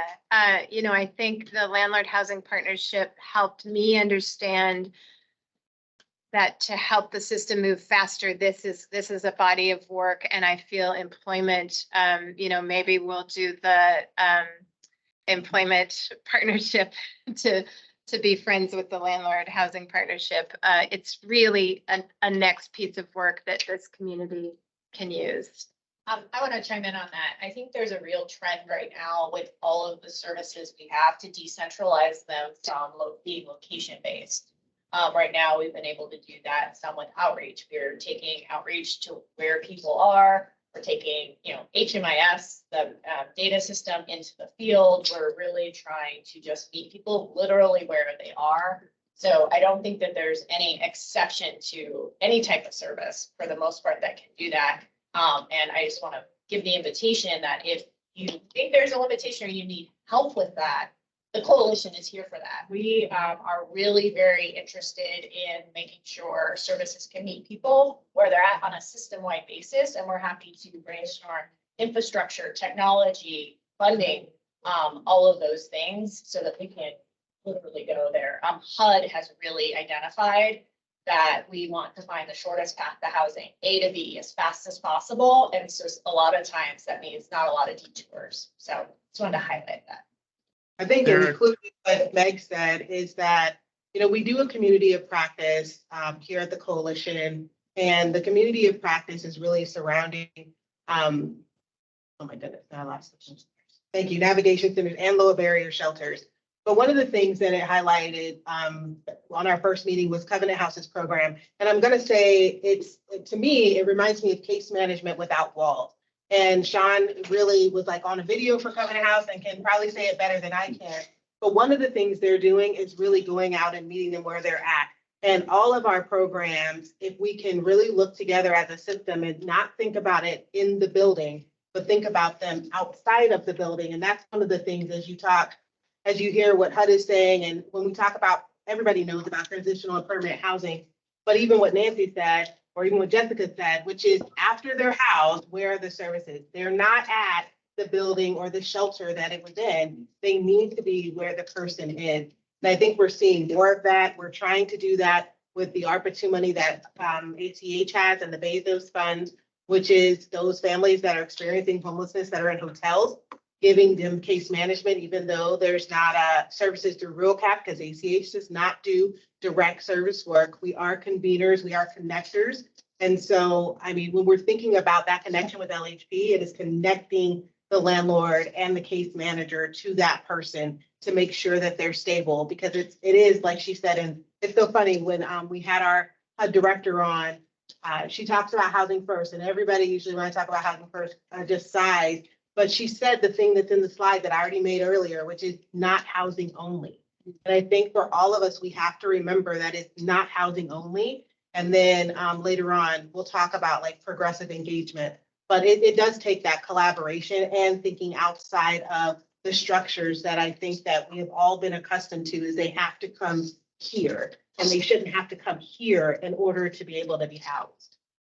Actually, I see I think Awake, you guys do stuff outside of walls too. And I know I've seen Mercy do some things when she's calling me outside of walls also.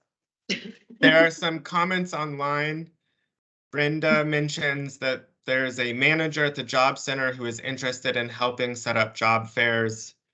Aaron asks, does the municipality partner with the landlord housing program to offer transportation via anchor rides? Or Lyft, Uber, taxi vouchers to support local economy and support transportation needs? I don't know if there's an answer to that in the room or online, if you raise your hand. I can be part of that. So with the municipality provided the coalition a grant to coordinate outreach services. And as part of outreach coordination, we have both bus passes, we have a cab account, and then we have both through that funding source as well as through 2 other funding sources we have in-house that I'll invite Taria and Yvonne to talk about. Depending on who's moving into housing, we can help with transportation. We also have like luggage to help people move. We don't want people moving in trash bags. So we have those green duffel bags. Like we really want to be thoughtful and provide the excitement of moving and not saying, you know, we really want to make it a thing because it's a big deal. So Taria, Yvonne, do you want to talk a little bit about how you can help support moving into housing? And then I do see Alexis if she wants to talk about the MOA side. So one of the things that I think Yvonne and I beat our head against the wall, along with our Rural Cap and Christian Health Associates friends, is with transportation. And although we have the funds with transportation, getting a cab or a Lyft or an Uber has been just a nightmare. Whether it's you're waiting 45 minutes, and landlords don't wait. If you don't do direct service, and again, I don't, but I have done direct service. I have to be very clear about that here in this role. So if you've done direct, if your appointment's at 1 o'clock, by 1:10 they are out the door. So if you have a cab that you called at 12:30 and the cab has not picked up your person by 12:50, it is a serious need in this community about transportation to just look at the apartment. We've done all the work, like Nancy said, we've done the application, paid or got the application fee waived, getting them to the viewing, which is very important for them to say yes, because it's client choice. I want to stay here, has just been a nightmare in our community. I know others, I don't think Beans is here, but Beans has, had problems with Uber and Lyft. We have had the same issue with Uber and Lyft not picking up clients. When we had non-critical transport with 99+1, it made it easier to be able to do that, to get clients to the places that they were able to go, because you could set up the appointment and move along. And I know we're talking to some of our friends about other ways to help transportation needs. But when we're looking at, how to move clients, the Bezos and the ARPA 2 funding has given us a chance to not only provide the transportation, but if they have a storage unit, to provide that moving cost for someone to move their belongings. We're talking about families that don't have pickup trucks usually, or, they don't have friends and family that can go and help them move the couches and the table or the beds. And these are large items that they do need. One of the things Yvonne constantly tells me is true. We don't want to just house people and have nothing. We don't want nothing in the house. We have to have something. So Bezos has been great for making sure there are beds, there are kitchen supplies. I know Shanae just left, but her furniture bank and others of, hey, we need couches, we need tables, we need things so people can make it feel like a home so that they can stay. Those were some of the things that we put inside of our agreement. And thank goodness, and I know Alexis is on from the municipality health department, but they also saw the value in that in our grants to make sure that we were able to have some funding to make that happen. So if you're seeing, we're working, ARPA 2 works with single adults, and then the Bezos works with families. And I know I see Laura over here. Laura, you guys do some amazing work with that, the same thing as far as furniture and housing people. So I know others do it, but I just want to acknowledge as we're having the conversation, it is not easy to get those clients there without the transportation. We have a question from the chat and 2 comments saying that peer support has been very successful in transitioning people into housing.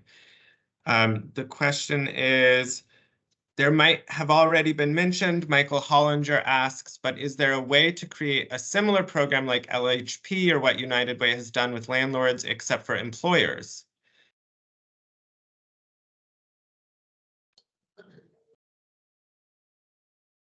Great idea. Love it. Let's do it. Let's go. And Aaron again says, could there be a business developed for houseless folks to drive, support each other, houseless folks to appointments as programs to encourage employment within programs that are working on this? Aaron, you are sharing amazing ideas that I think everyone should be discussing. And I love that you're thinking big and outside the box. I don't know that that exists currently though, Aaron. And then Jennifer asked, what I know of a consumer group in like Missouri, I think it was, who did that. They got together, people who needed accessible transportation got together and started their own cab company. It can happen. Jennifer asks the name of the organization that works with furniture for single adults. So they're not online yet, but it will be Shiloh Community Housing Initiatives. They will start a furniture bank, and she's looking to start it, I think, early March. They already have the building, which is in Mountain View. It's their resource center. And so in the bottom of that, there will be a furniture bank where it's free furniture instead of, having to pay for anything. So. And I love seeing the networking happening in the chat. Providers are connecting with other people, resources to help with resumes, cover letters. So it's great to see you all connecting in the chat.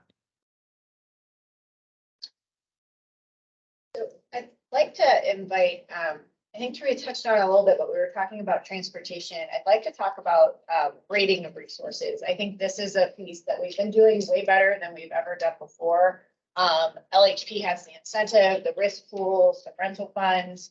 I'd like Yvonne to talk a little bit more specifically about what the shallow subsidy for Bezos can do for families, and similarly for Tria, and how we imagine those funds reading in and how you can get in touch with us about it. We're really trying to break roadblocks to housing.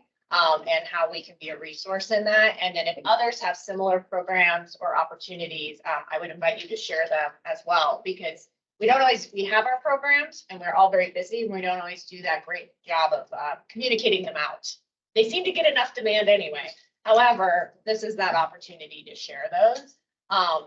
And I would just say, particularly for the ones housed here at the coalition, it wouldn't just have to be a case manager trying to access those. A landlord could let us know too.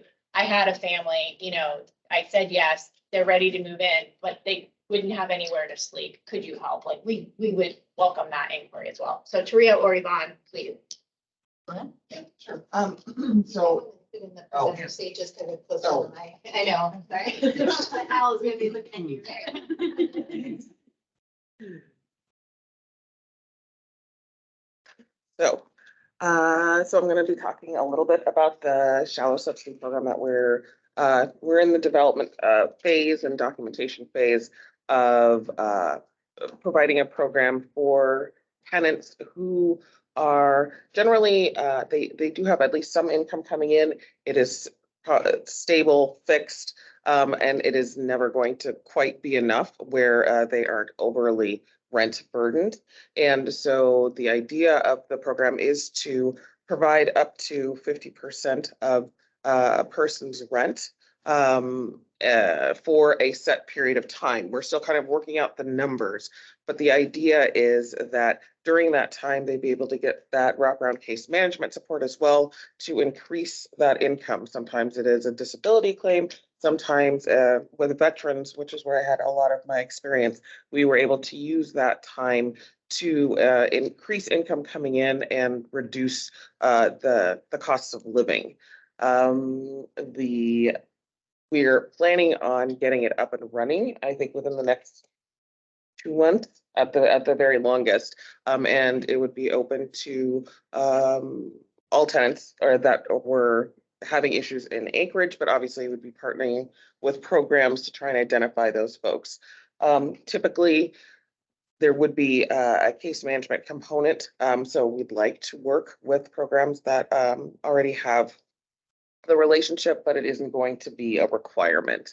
And I'm basing the development of the process on how we were able to successfully use the shallow subsidy program for veterans when we were working with supportive services for veteran families. And it really made a huge difference, especially in trying to keep folks in places when they were tough to house in the first place. And so it gives them a lot more time and a little bit of peace to be able to work on some of the other issues that are going on. So, yeah. I think in addition, Yvonne created this spreadsheet and it's like a Excel spreadsheet. Not like it is. It's an Excel spreadsheet. And when you're talking about a lot of funding that comes in from different sources, what she did is she took, and we have really great relationships like most of you with United Way. But United Way at one point had, it does not have now, so don't get excited, don't write it down, had a rental assistance program. And they would give, let's say, a security deposit and 3 months rent. And so Yvonne would take the Excel spreadsheet with the client and put in the United Way 3 months rent, and then say to the client, so even though your rent is paid, if you pay, let's say the rent, we're going to use the money with $1,650, if you just pay $800, now look, now you're paid up 5 months. You pay $800 these 3 months, now you're paid up 6 months. And then you don't have to start your full payment until month 6 or 7 because of just that 3 months of assistance. So a way of helping families to stretch the benefit that they're receiving is one of the things that we're really working on, because we know that they need more oftentimes than what we can provide, but also to show them that, hey, this little bit of help isn't just a little bit. It can be a long-term effect. Yeah. So that was one of the things. Did you have another question or something? Nope. Just hear about other programs. I'm going to do a little bit of a time check. We're about 5 to 10 minutes, and then we'll take so folks in the room can get lunch before we do the working lunch component. So wanted to provide that time check. There's also Devin Pollard has said that They work at Habitat Restore and would like to contribute to the furniture bank. So Devin, if you actually put your contact information, I will share that with Taria and we will get you connected. Thanks so much for offering.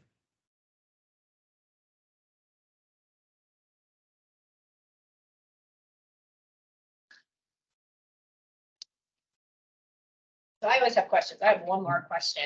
And the coalition staff, you don't get to weigh in on this one. I want to hear more perspective. What is the big thing other than rents that keep you from being able to successfully place clients in housing? What is it? What's the thing?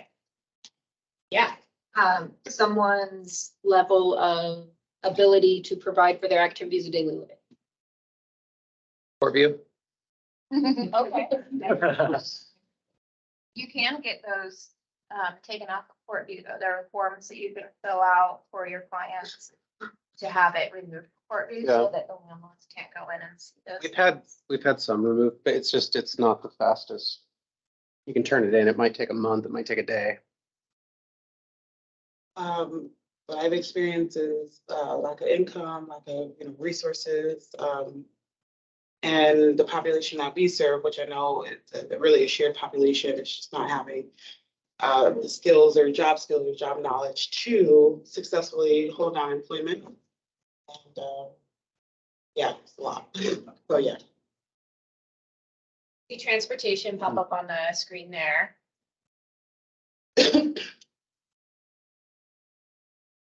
I think active substance use and mental health, chronic mental health and disability issues are a big barrier to getting individuals housed quickly and immediately. And we don't have enough resources in our community. And wanting to use a housing first model, we want to get them housed first and then address those issues later. But sometimes those issues are so severe that we have to have some sort of intervention put in place prior to housing, to even get them housed. We've had a lot of that with the youth population where they might take 6 months to a year to stabilize because they've been unhoused. So putting them right in the house is great, but we can't provide all of the extra things that they need. And everyone knows that we have a shortage of all of our resources. So youth aren't usually top of the list sometimes. Even to piggyback off of that, the lack of wraparound resources and outreach that has the ability to provide the services, making appointments with landlords, finding the person, getting them into a car in a state where they are able to interact with a potential landlord. Those services, those activities, finding somebody is, okay, the landlord X says that they want to show this apartment at 10 o'clock.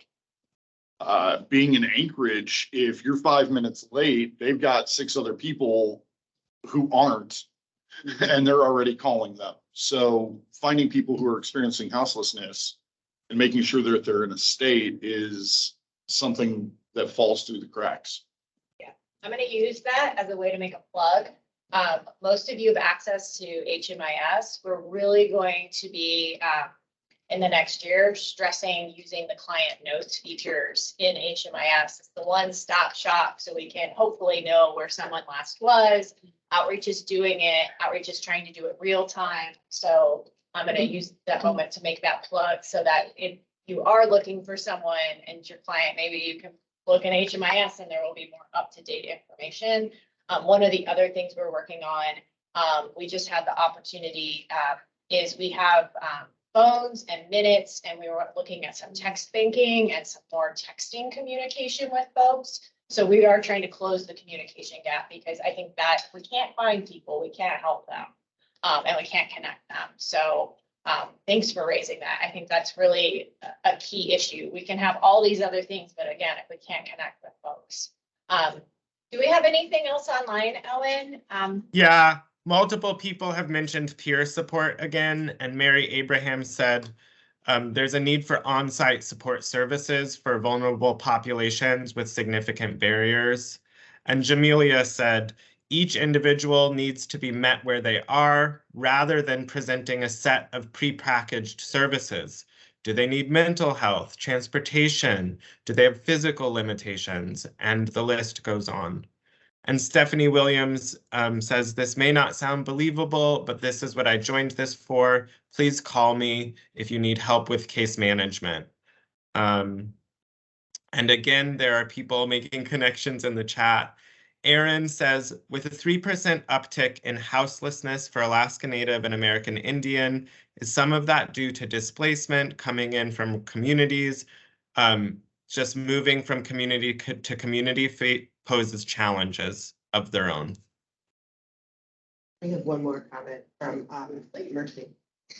In addition to that, right, we're seeing some of the folks that have benefits, Social Security benefits, are reporting that their benefits are being cut because they're receiving or the financial assistance.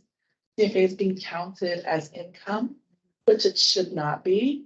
And the case managers have been trying to work with those folks at the different departments to get that addressed. And then there's also a lack of housing for larger size families, which is not a new thing, but that's just part of the challenges that we face trying to house people. There are many folks that are doubling up households so that they can save money and try to make ends meet, but landlords are not very thrilled to have so many people in one unit. So it presents challenges for case managers trying to house a family of say 8 to 10. I think the largest one we have was 16. So those are things that are coming across. Thank you. So saying that reminded me of one more thing that is going to be, it's definitely an issue right now. It's going to be an issue as some of this rent assistance starts to end. And that is the payee crisis and the lack of payee services here in Anchorage that can support people who are receiving Social Security income and help them manage those funds. Yeah, and I think that, thank you for raising that. It hasn't been kind of front and center because we've really been trying to deal with all the other crises in the moment, but I'm gonna pass that a little bit to Taria. We'll work on trying to convene some space to talk about that, maybe some approaches, some joint advocacy, see if we can't lift our voices together. So thanks for raising that. All right. Unless you have anything else online, Owen, I think we're gonna take 10 minutes. You know, can take a break. We've got, we're in the room, lunch over there. It's a selection of salads and sandwiches from Urban Greens. There's water over there. There's some sodas here in the fridge. And then we'll come back at about 5-10 after, we'll get everyone settled, and then we'll do our working lunch topic, which is what is a lease? Why do we use them? Pros, cons, let's just put it out there, folks, because I hear a lot of feedback about leases. Thank you. And for folks who are online, you all have the ability to unmute yourself now. If you want to chat with each other or continue messaging in the chat, you should all be able to interact with one another. When you're not speaking, though, put your mic back on mute so it doesn't get too loud. And while everyone's going around here, I'm gonna go ahead and mute us in the room just so you don't hear all of our noise.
PH, and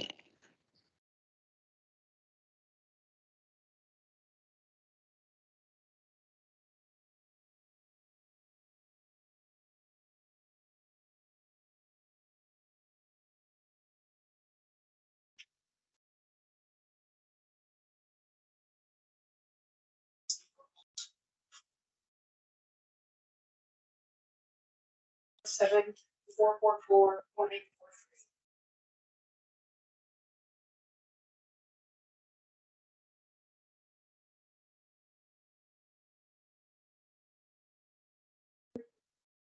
No, it's been for like I was out on the person tried to fix it,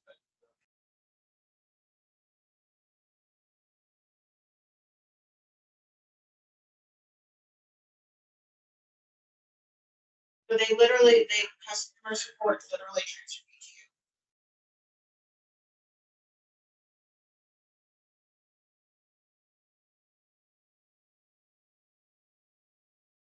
Yes, but that's because, wait, no, ma'am, that's because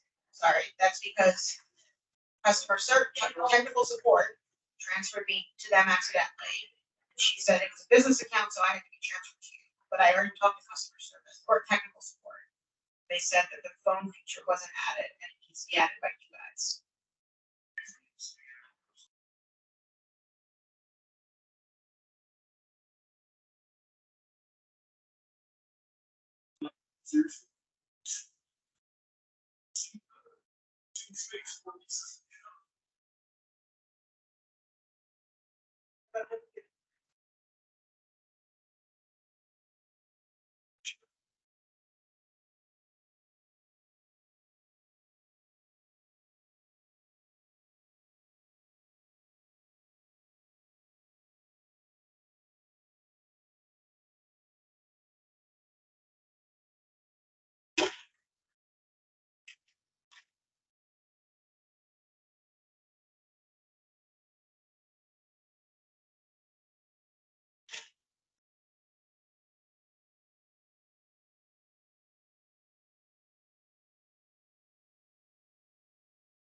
Okay.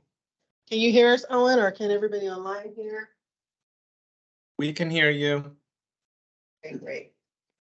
I think I had a request that people wanted to see and be a part of. Wonderful things. All right.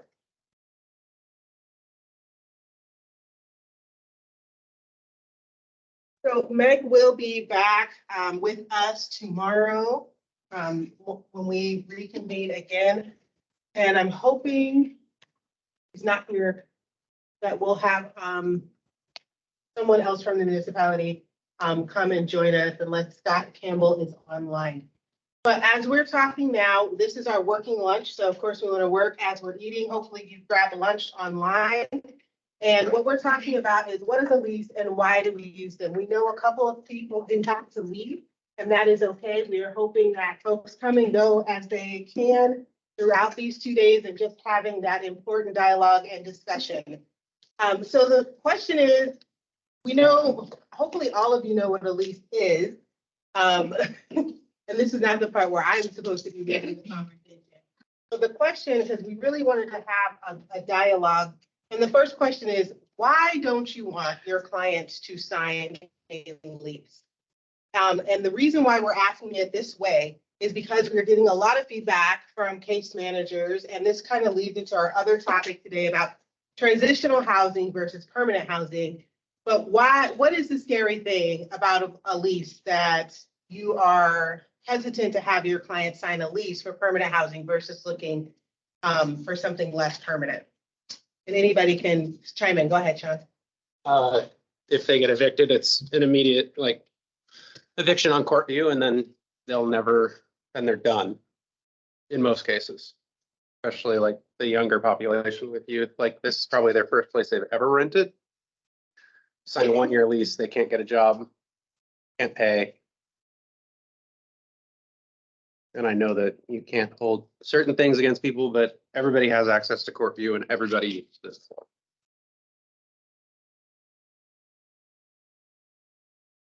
That's one. Why else don't you want your clients to sign a lease?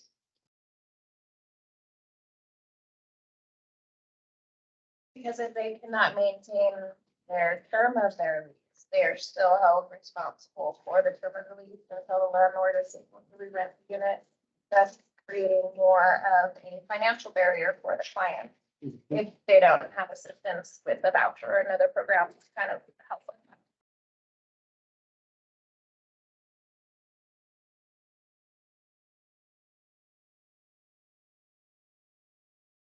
Responsible for the full term of the lease, evictions that stay on court view forever, they never leave, right? Impacting future renter ability. I see, Owen, you're monitoring the chat. Okay, are there hands? Great. Yeah, we have a hand up from Michael if you want to unmute yourself. Howdy, everyone. Yeah. Oh, sorry, 1 second. There's like some crazy feedback. Yeah, I would totally echo and agree with what was just mentioned about records and court view and all that. And yeah, I'm looking forward to learning how maybe Pad Mission can help with clients with pretty extensive records and not kind of just watch people get barred from each place we start applying to. So yeah, I know that's been mentioned, but wanted to just jump into the conversation. Thank you so much, Michael. For folks online who maybe didn't get to introduce themselves, if you want to mention what organization you're with, it can help us kind of understand. And if you're not with an organization or if you're a landlord, that's fine too. Thanks. Yeah.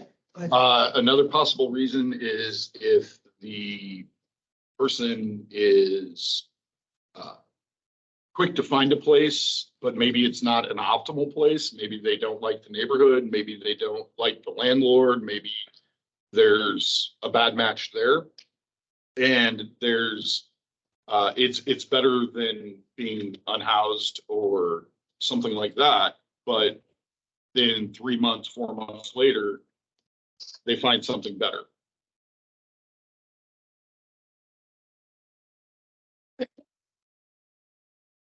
So since we've talked about this a couple of times, I want to first, Nancy's moved to a better spot so she can kind of talk about Michael's question, where how LHP has assisted those with like criminal history or evictions to be connected, and then talk about maybe mutual terminations after that. So Nancy, if you want to talk about the first part, then we'll talk to the second.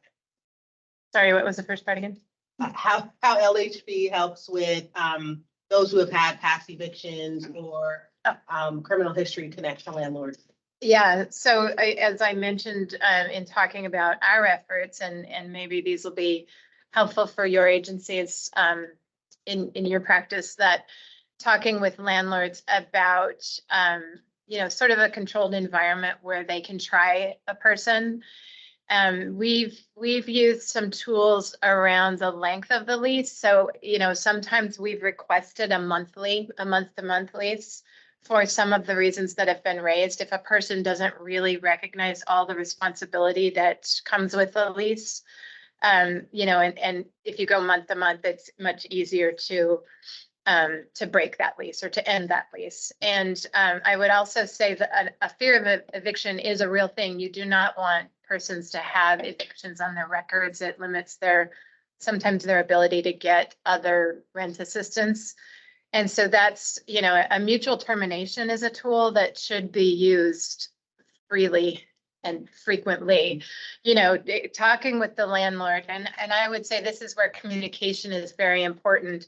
And sometimes people who are having a hard time meeting the requirements of a lease might not feel comfortable or have those communication skills. And that's where, a social service agency can just be a tremendous resource in helping have that conversation. So I would say in LHP, we don't ever want an eviction. We never want an eviction. If things are going sideways, we want to have a conversation with both the tenant and the landlord. How can we help you? What can go different? Or is this relationship not able to be repaired? And do we need to just look for a new setting? I'll add with LHP, one of the things that I've seen is that even if, like Nancy says, the situation goes sideways, having that availability for those risk pool funding. So if the tenant has done some damage, then that's almost preserving your relationship with the landlord to hopefully rent to the next person experiencing homelessness. And I know we've seen that be very successful as we're working on that team. That we've helped landlords that, hey, I know that Johnny wasn't a good fit, but here's Sarah. Let's try Sarah, and we're going to help fix the damage that Johnny did. So you're not really paying anything, and you get another incentive. So really trying, because it's a new person, it's a new household, to keep them engaged in this process so we don't lose landlords that have been really helpful in housing this population. So that's been really great too. Can I just say, you sort of asked why you wouldn't want a lease. I would like to just speak to it from the LHP perspective.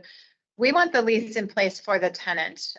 We want the protection that a lease provides a tenant from a landlord potentially saying something was the tenant's fault that wasn't, or some practices that could be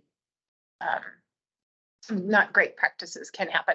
So the lease is really the protection for your person you're working with, and using tools like varying the length of the lease can really help you ensure that the person is protected, but not hold you to something that's not attainable. A year-long lease is pretty daunting for people who've been in crisis and all they think about is the day, like now you're going to sign up for the next year. That can be just overwhelming for people. So I would really encourage using some different tools. I've got another reason you wouldn't want to lease, and that's for program held rooms due to the landlord shortage and the shortage of housing. The length of time that the average unit is on the market, whereas if a program holds the lease, they can put the person in the housing as opposed to the leasing process where the person has to view it before they can even get their voucher applied. So when you're talking about program held rooms, are you saying master leases? Master leases, yes. Thank you. We have a hand up from Jana. Oh, Jana, you have to unmute yourself. Hello, can you hear me now? Yes. All right, I'm Jana Osterhaus, and I've been working down at the Hope Center. And I'm specifically working with an elder right now that that broke a lease over a year ago. And what you're talking about is pretty complicated, and I'm trying to work with just one by one person and go through the process, and it is challenging. And, I'm retired state of Alaska, tier 1, I've been in the system for a long time. And, and so I know how to do these things pretty well, but for these people, it is complicated. And she's trying to get a place with Rural Cap right now. And they're talking about her having to go to court. Now, this is what it appears to me. These women that I work with down at the soup kitchen or at the care center, they do pretty well there. It's not easy. It's a difficult place. There's a lot of people there and they have a lot of problems, but they try to keep it pretty safe and secure. And it's pretty simple. It's pretty easy to get through. With Rural Cap, the place that my elder friend is looking to get into, she's native and she's from a village and she's sober for a long time. I think she's always been sober.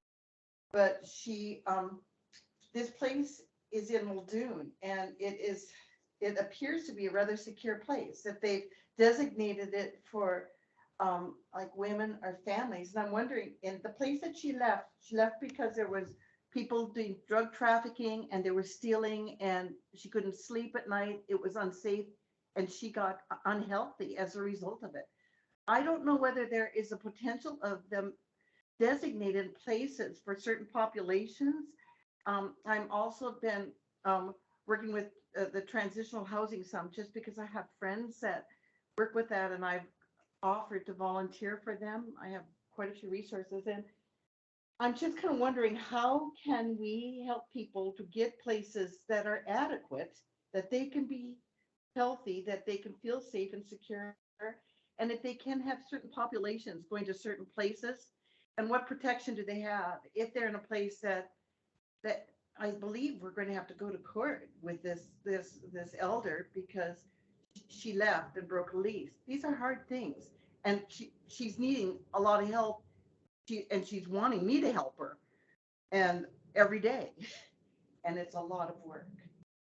And Jenna, what you're talking about sounds like something that's really hard and difficult to navigate. I know that there's a legal clinic with Alaska Legal Service, well, maybe not Alaska Legal Service, but there's a legal clinic on Martin Luther King Day. It is, if you don't have that information, we'll make sure Owen can get that to you or put it in the chat, where they're talking about leases and housing and Social Security. So it might be great for your elder or yourself to talk with a legal service provider there. But one of the things that I heard you mention was kind of what we're talking about too, which is the lease and how that person stays protected with the lease. And that's something that Nancy brought up, was that the lease is the tenant's protection to make sure that it's clean, safe, sanitary, to make sure that, the landlord is upkeeping the property, make sure that the tenant is paying the rent. So it is a legal binding document for both persons. So the landlord feels protected and the tenant feels protected.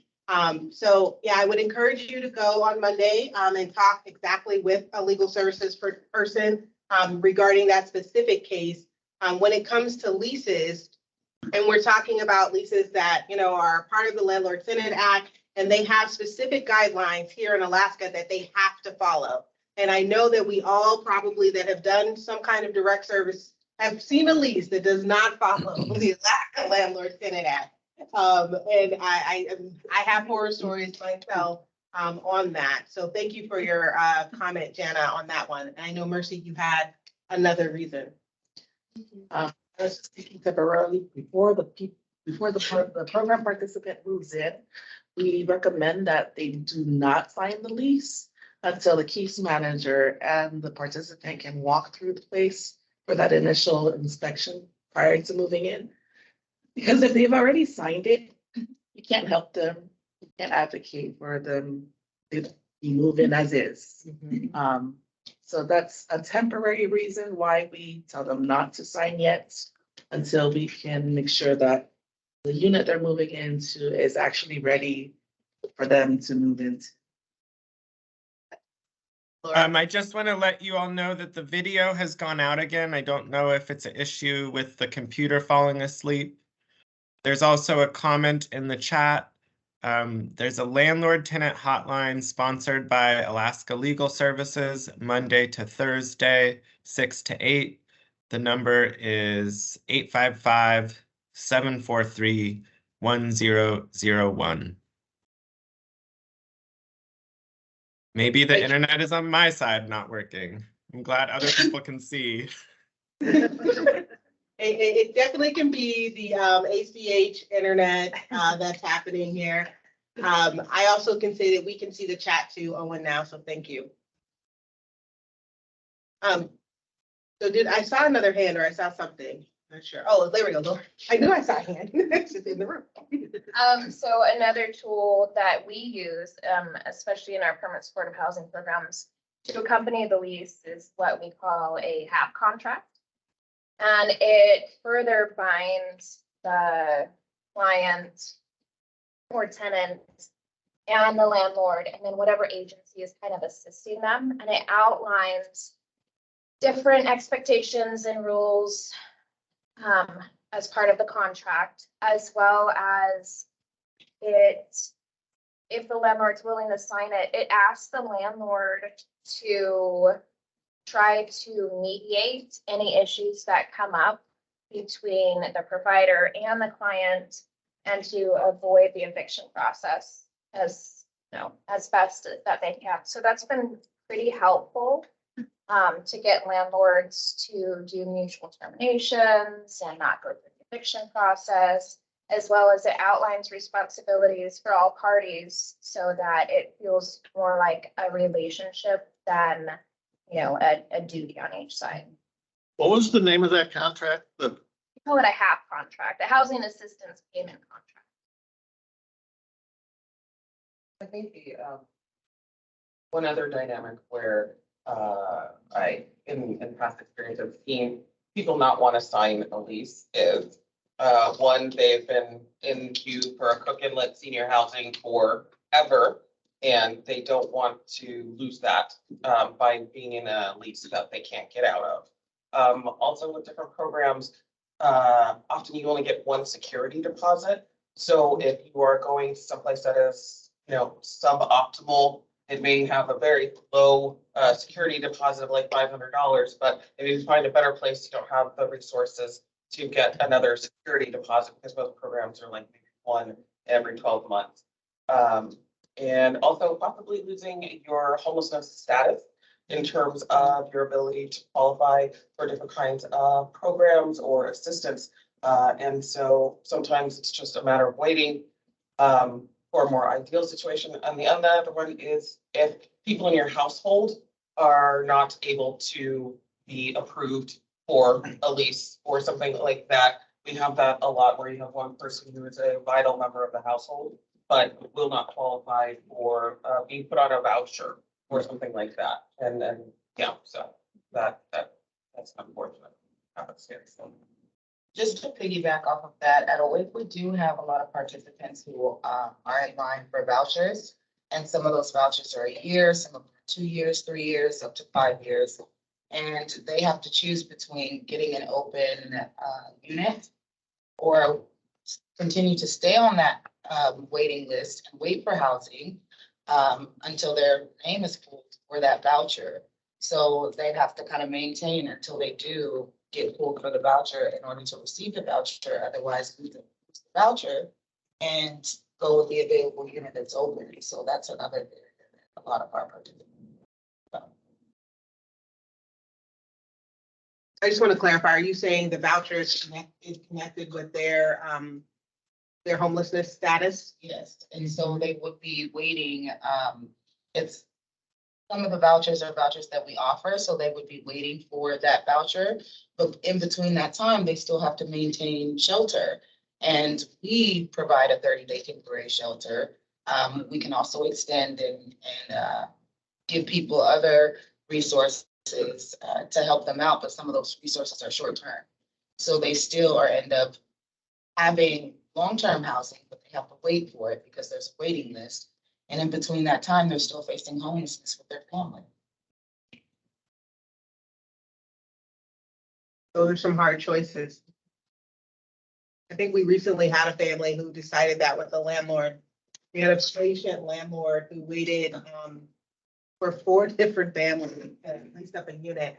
But one of the families was like, I'm getting into a low income property. I think it was Julie Villa. It was some low income property. And she really, in order to be stable for a long period of time, really needed, that option and that opportunity. And so although she was approved for this unit, decided on the day of signing the lease that it was best for her to not sign the lease so she could go and wait for this other unit. And I mean, the other unit could have been 2 weeks. It could be a month. It could be 2 months.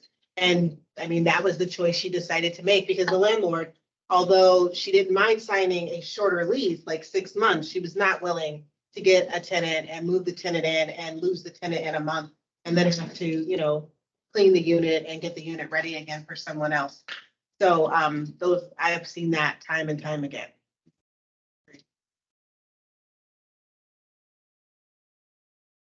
So have we had any instances where your lease has helped your client or your guest or your tenant? Have we had instances where the lease has been like, yes, this is why I'm so happy we can keep you housed? If you want to talk about that. And then I'll go back to I'll go back to Owen for the online. Go ahead, Laura. Well, I think like has been mentioned before, it's a legal binding document and landlords are required to follow Alaska tenant landlord laws.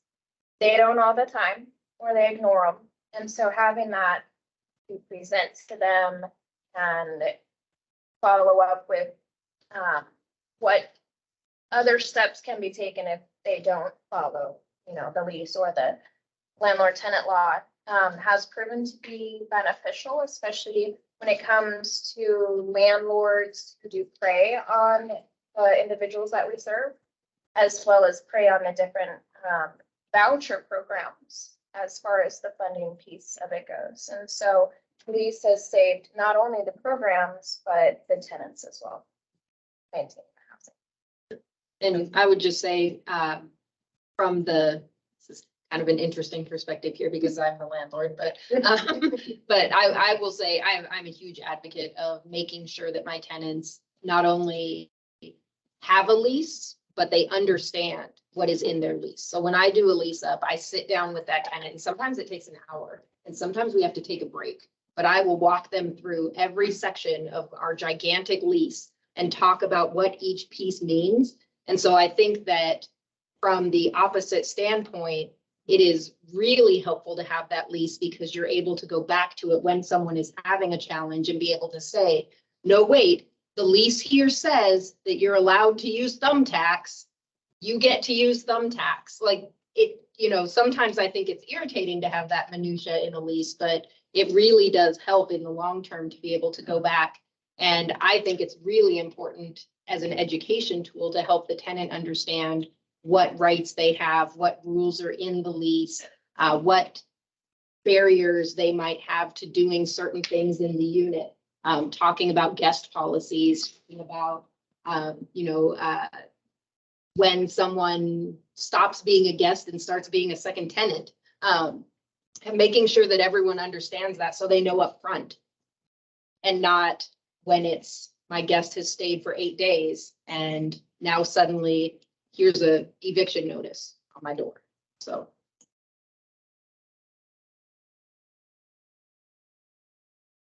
The other stories of how leases have helped. Okay.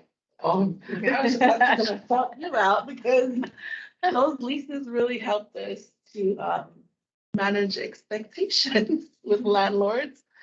And it helped that we had the landlord incentive in place because it was a reminder you agreed that we were going to work together to keep these folks housed. Can't just get angry because they brought a pet in.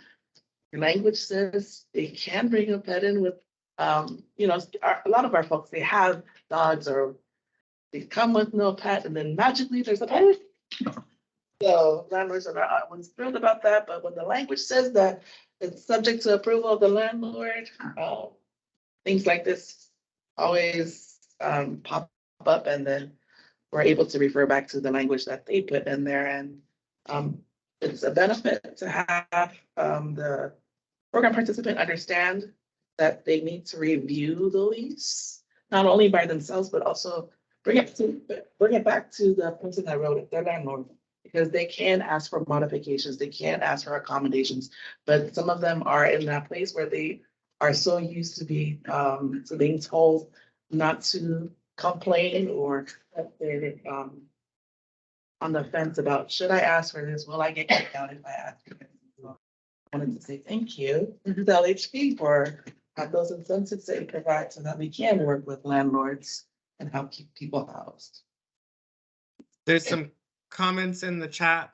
Megan says, we have a lot of clients in a rent-a-room situation that brings on other challenges. However, it's all they can afford. If a roommate moves out, their rent goes up, and there's not much support for navigating the issues that come up with all of that, along with dealing with roommate dynamics and conflicts. Thank you, Megan. This is a really important point. Many people have several roommates, and if one person misses the rent, it impacts everyone in that unit. Denise says, unfortunately, in order to seek certain follow-through with the Landlord-Tenant Act, most cannot afford the costs associated with the legal process, when that becomes the only option to ensure the landlord follows their side of the Landlord-Tenant Act. And Denise, some of the resources shared today, like the tenant helpline through Alaska Legal Services, are a great place to refer folks to. That information was in the chat, and I'll add that to our resource document that we'll share out. And thank you for the online participants. And then in the room, I see Nancy and Bob, or was it just Bob? Oh, I would just sort of dovetail on what Mercy said, that sometimes the tenant can help use the lease as advocacy, not only with their landlord, but potentially with friends. You know, that scenario I mentioned where friends come in. Sometimes I've seen successes where a person was able to say to their friends, I do want to help you and I do want to support you, but my lease only allows one person. And so that gives them the tool to comply with their lease and, you know, sort of still preserve that relationship with their friend, and they're not just saying, no, you can't come in. It's really the lease that they have to comply with. So that becomes, that can be helpful as well. Just before going to the Rasmussen Foundation, this is Bob Dole. I was building official for the municipality of Anchorage. And in that role, one of the things you see is code enforcement, where you're notified about potentially dangerous buildings. And in rental properties, the ones where we found tenants without running water, with frozen sewer, electricity, scary cross wiring provides something resembling heat, mold damage, unsafe locks or windows, lack of safe egress.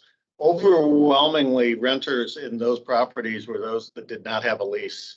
And there would be frequently the landlord trying to say, oh, those aren't tenants, those are folks just passing through, or I didn't allow them to stay here. And for the ability to do code enforcement and to provide an appropriately safe environment, at least goes a long way. Just an observation from a municipal code enforcement perspective. Thank you, Bob. Harry has sorry, was there a response to Bob's comment? No, go ahead. Sorry, go ahead, Owen. Harry has a comment in the chat regarding social supports and the feeling of community and neighborhood. Terry says, I'm wondering if experienced tenants can be ambassadors for new neighbors and help build networking within the tenant community in apartments and condo places. And I see a dearth of community in most neighborhoods, and that it is a need for homes too, having community outside the home. But how? The rules are all different. And I really appreciate this commentary because it points out that this kind of network of you knowing your neighbors and your neighbors trusting you and welcoming you can be some of the things that keep people housed. Hi, Denise.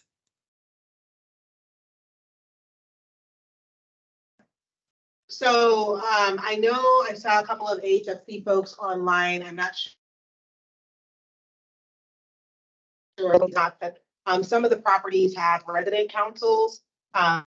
There's a list of rules and like they function, they have meetings, there's conversations, they can affect change. Like it has to be something that's very intentional to the landlord or the property owner to give them those rights and responsibilities and the policies and procedures to affect the change on their property. But Alaska Housing has done that pretty well. If Mike Courtney wants to speak, then he can. I saw him earlier. I don't know if I can see him now. There's so many participants to resident councils, but that might be an avenue that others want to pursue. And since I don't see him unmuting, if you go on the Alaska Housing website, they're really great about posting their manuals, and they have like their policies and procedures and yeah, for resident councils. So it's pretty neat. You can mimic that if you want. Great. Anybody else for how a lease has helped your tenant move forward or stay housed? Well, I'd say another like protection that leases offers, like the flip side of the eviction coin is if you're under a lease, kind of the landlord doesn't have as many options. Like if you're not under a lease, they can just like terminate the tenancy with 30-day notice. And so if you're in the midst of a term lease, they can't do that. And so if they have that stability, that's helpful protection so that they don't, try to kick one person out, rerent at a higher rate or something else. And so, another reason to have a lease if that's a possibility. and we'll hear from Will, I think, more tomorrow about how he helps to keep people housed too, right? Is that part of your program? Great. And I guess like on the note I was just saying, and something that people might not recognize is that if you do have like an annual term or something, at the end of that, it doesn't automatically renew. It reverts to month-to-month lease. And so if you don't re-sign the lease at the end of that annual term, it'll revert to that. And then you kind of lose those protections again that you might have under a term lease.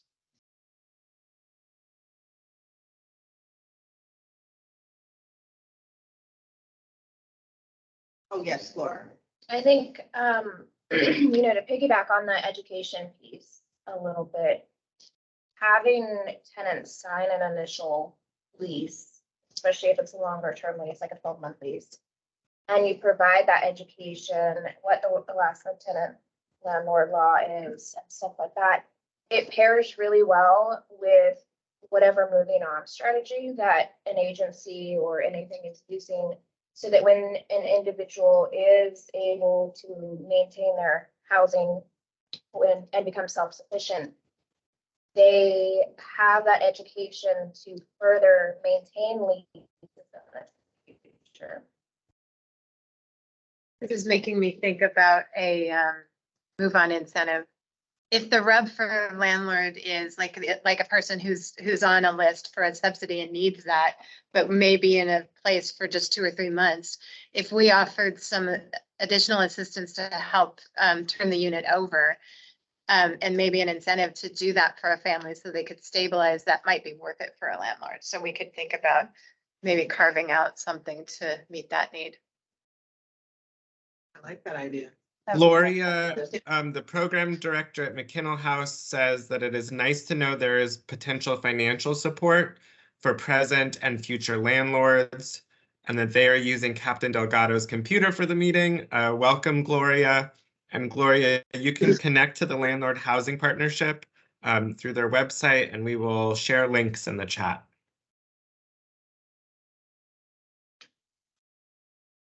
I know that, one of the things when we're talking about leases is it's very important that your tenant or your guest, I didn't see you first. Did you? Okay, let me finish the quick thought and then you'll go. But that your tenant gets a copy of the lease. I can't tell you how many times the landlord does not provide a copy of the lease to the tenant. And, in doing property management, you might have to provide 2 or 3 of them. because they lose it, somebody, yeah, or it's not signed, or they didn't sign it. And they miss that opportunity of what else is in there, to be able to look back at that. So making sure that, you know, our tenants or those that are experiencing homelessness receive a copy. And then it's nice when you as the caseworker have the copy too, because it will get lost or damaged or crayon or something. Or maybe it's just that it's nice, at least when I was doing case management, to be able, if they don't understand something, to be able to look at it at the same time, not have to meet somewhere because there's transportation issues or your schedule is full, but to be able to be like, oh, hold on, let me pull up your lease. I don't know why you got that notice. Oh, right here, page 6 says this. Let's try to have a conversation. So when you have a copy, it's really easy for you to kind of communicate and help on the fly with your person. Again, like that case management without walls. So that's another thought. Jessica?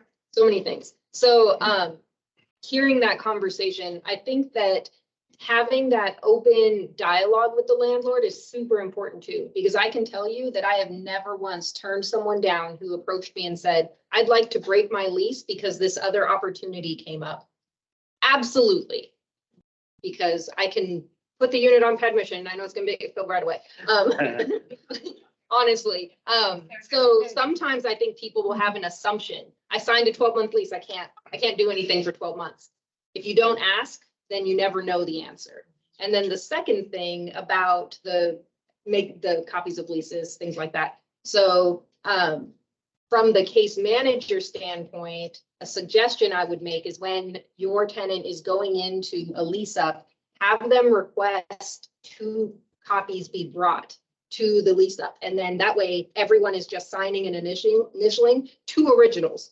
And then they walk away with an original and you don't have to worry about a copy, because otherwise the chances of you having a copier at that unit, things get lost in the shuffle. You look at your sticky note a month later and you're like, oh crap, I was supposed to send a copy of this lease to this person. Like, it's so much easier if you just sign that many originals. And anyone who's leased up an Alaska Housing Voucher knows that's what they do. They just come prepared with however many copies they need, and you sit down and you sign your life away 10 times if that's what you have to do. But so make that suggestion to the landlord that that's an easy way for you to make sure you get a copy of it without them having to do any extra work except print 2 instead of 1. I saw Gloria's like thumbs up in the line, I mean, in the online, or is her hand up? Either one, oh, thumbs up. The other thing is sometimes those leases, they need copies to go to public assistance and other places. So, I mean, multiple copies are good anyhow, because, or where? Excuse me, they're getting financial assistance. He's manager, so they should have a copy. Right, that's true. Yeah, so having extra copies is never, it probably should be the thing that we tell people. If there was a playbook or a handbook, it is definitely get an extra copy of your lease with your person. It can be used later. And also when you turn those in, because I've heard this from clients before, is, oh, I gave it to public assistance. It's gone. So do not give your copy away. If you need a copy, please come see someone. And so that is one thing that I constantly said was, don't ever give this copy. This is your copy. Don't give it to anyone. You have to make a copy before. And I love sticky notes, especially pink ones I put on there. Do not give to anyone. So that way they always had a copy of their own lease. So just Stephanie in the chat says the biggest takeaway for me concerning leases is communication between the landlord and the tenant. It may even be beneficial to create a class for tenants to learn how to respect other people's properties, which occasionally people do not understand. Thank you, Stephanie, for your input. And there's been a few questions. These meetings are being recorded and we will post the recordings online as well as share them in our weekly digest. So for folks who are missing parts of it online, you will be able to access them, or people in person can look back and listen to what the conversation was about. Thanks, Owen. I see Laura's hand. I think she's going to say what I was going to say. Go ahead, Laura. So NeighborWorks is piloting a ready to rent program. And so in the pilot, we're targeting individuals who are currently serving in our programs and providing those classes, which are teaching the tenants what it means to be a tenant, what it means to rent, what expectations are in a lease, what the lease looks like, how to read a lease and all of that kind of stuff. And depending on continued funding or, other partnerships, we're hoping that that is something that can be spread out for the community. So there's definitely resources in the want. I think Landlord Housing Partnership and everybody else, a Covenant House, I think has already written. as well. So just mainstreaming it and getting the funding to continue that is going to be very beneficial. Ready to Rent also talked about budgeting and it has the budget in there that they can fill out for themselves during the class. And I could tell you when I used to teach it way long time ago, there are things on that budget that I learned. I was like, oh man, I really need to think about this. So if you think and I feel like I'm a pretty good budgeter in my household, but that budget is extensive and tells you things that you wouldn't even think about. And working, especially with youth, I think it's really rewarding there because they've never seen a budget, didn't have to see one. You have to pay for gas? Yeah, thank you. Or there's car insurance, because it's always, I want a car. I'm like, okay. And there's insurance, and what happens when you need an oil change? And that program has been used in our community for a really long time. So nice to see NeighborWorks, teaching that class. And if you want to teach it at your agencies, because we know some of you can't, have different populations, then that's something you can look at. It's fairly reasonable, I believe, in price. And other communities throughout, like other COCs, they do those trainings on a quarterly or monthly or whatever basis, so anybody can come. Yeah, that budget aspect is serious. The lease is great too, but that's what I remember as the budget. There's a comment from Mallory. CHA will be standing up and resurrecting a ready-to-rent program in 2023, probably initially targeting our tenants and applicants, but as well an opportunity to share in the future. So it sounds like there is a community need and people are standing into that, recognizing that tenant readiness is a part of retention. So Alaska Housing they do a briefing class that briefly touches on housekeeping and those things. They also, a lot of their property managers for public housing have videos and things about housekeeping. They give a packet literally to folks that are leasing up that talks about bed bugs, housekeeping, what you can do to get your security deposit back. There are a lot of things that they give them in the beginning, and then of course continue to give. But they have an amazing Jumpstart program. I don't know if Jumpstart is on, but it's a voluntary case management program for anyone who's on a voucher and or in public housing can access that resource. So if they don't have case management, or if your case management is going to fall, I don't want to say fall off, but if your case management session has ended, you could really advocate for them to use Jumpstart. It is a service they can use all 6 years of that program. It comes with incentives and payments, and it sounds like something that we definitely should have them come speak about, because it's a really great resource for those in public housing and those that have vouchers that anyone could access. But it's really great because they do have case managers. But again, voluntary, but great with the incentives. And again, if somebody from Alaska Housing's on and wants to speak about it instead of me, feel free. But I am just excited about Alaska Housing programs. Y'all should know that. Okay, so we are going to segue now into a conversation that all of you know everything about. Does anybody need a 5-minute break or anything? If you do need one, then go ahead and head out, or go. The bathrooms are here. Otherwise, we're just going to move on because we only have an hour left. I thought we were going to have Scott Campbell with us, but I don't see him, and I know he's not coming tomorrow. So I'll just say this for him in this meeting. A couple of you have been on an email chain of condemned units, and those units are being condemned that have families or single adults in the units. And we will hopefully have Scott Campbell to come talk to us in a larger forum later. He's off tomorrow.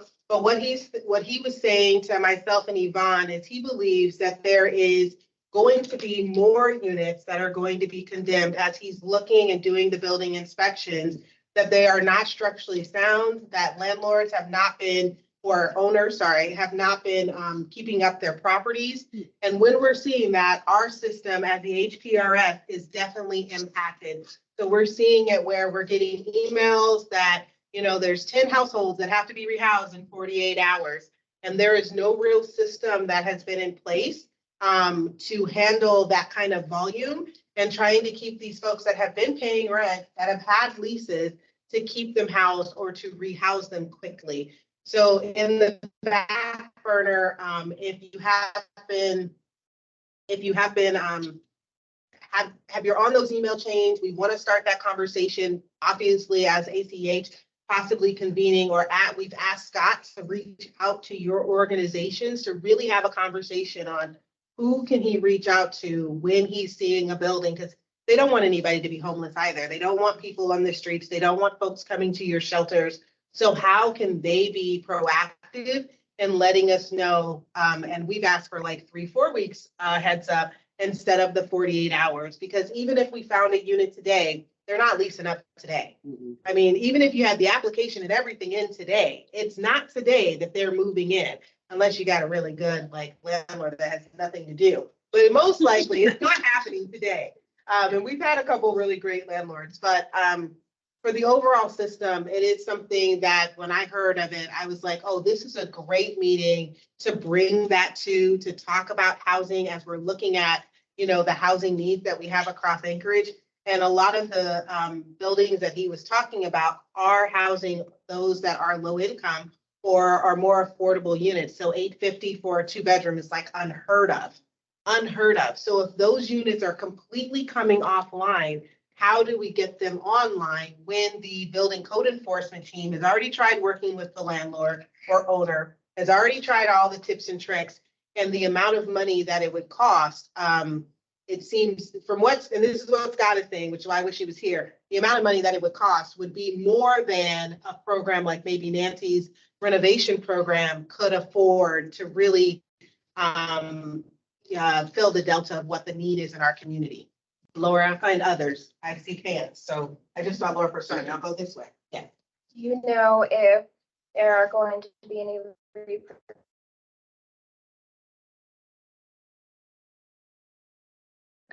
That'd be nice to know.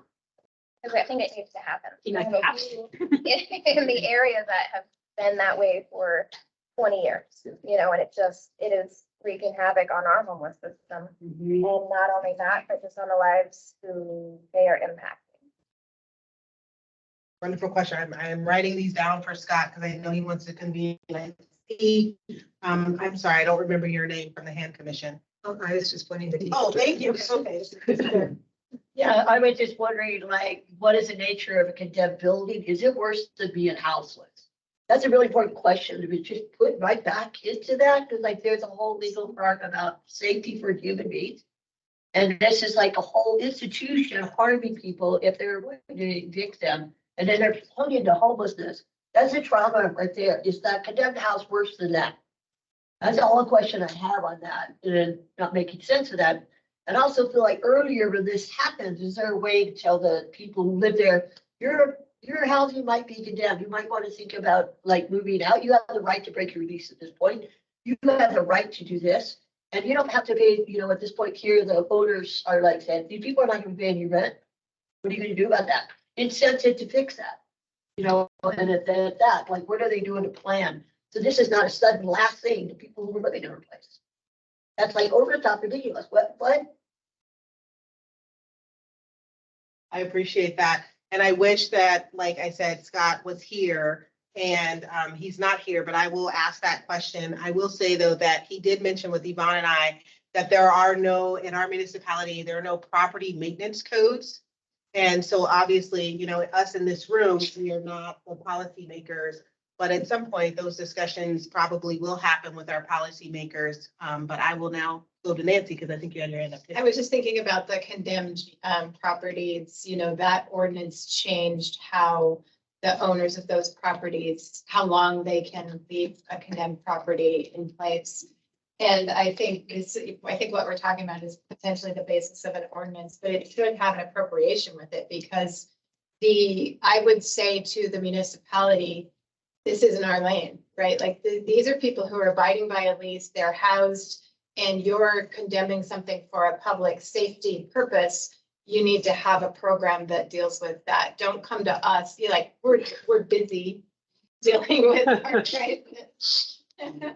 This is a municipal responsibility, and I think this could be like a really fruitful protection for our tenants, right? Like, these are people abiding by their lease and doing all the right things, and yet now they're thrust into a system that's not made for them.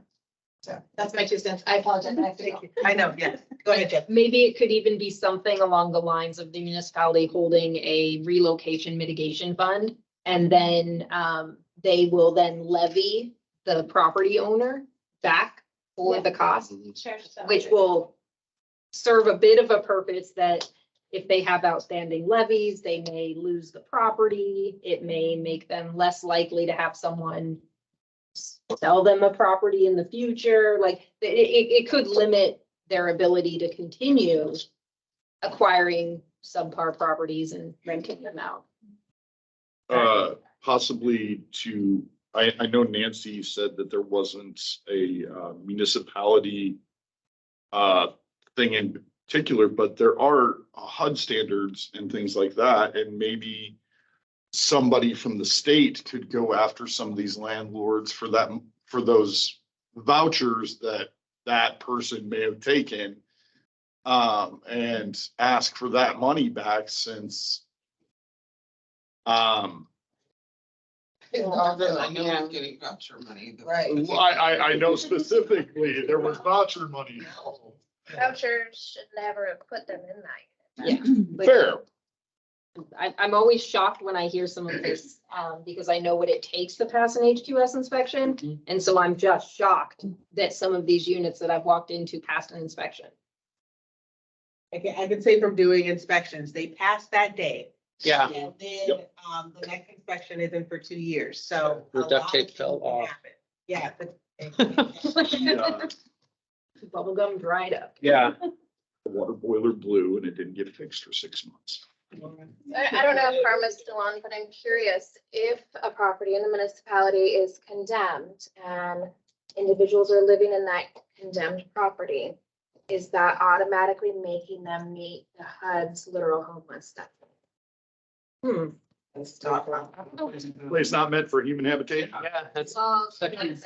I think that's definitely a HUD question, but I think it's an important question that we should be asking if this is going to continue in our, so that we can determine what resources those individuals may or may not be eligible for in our community.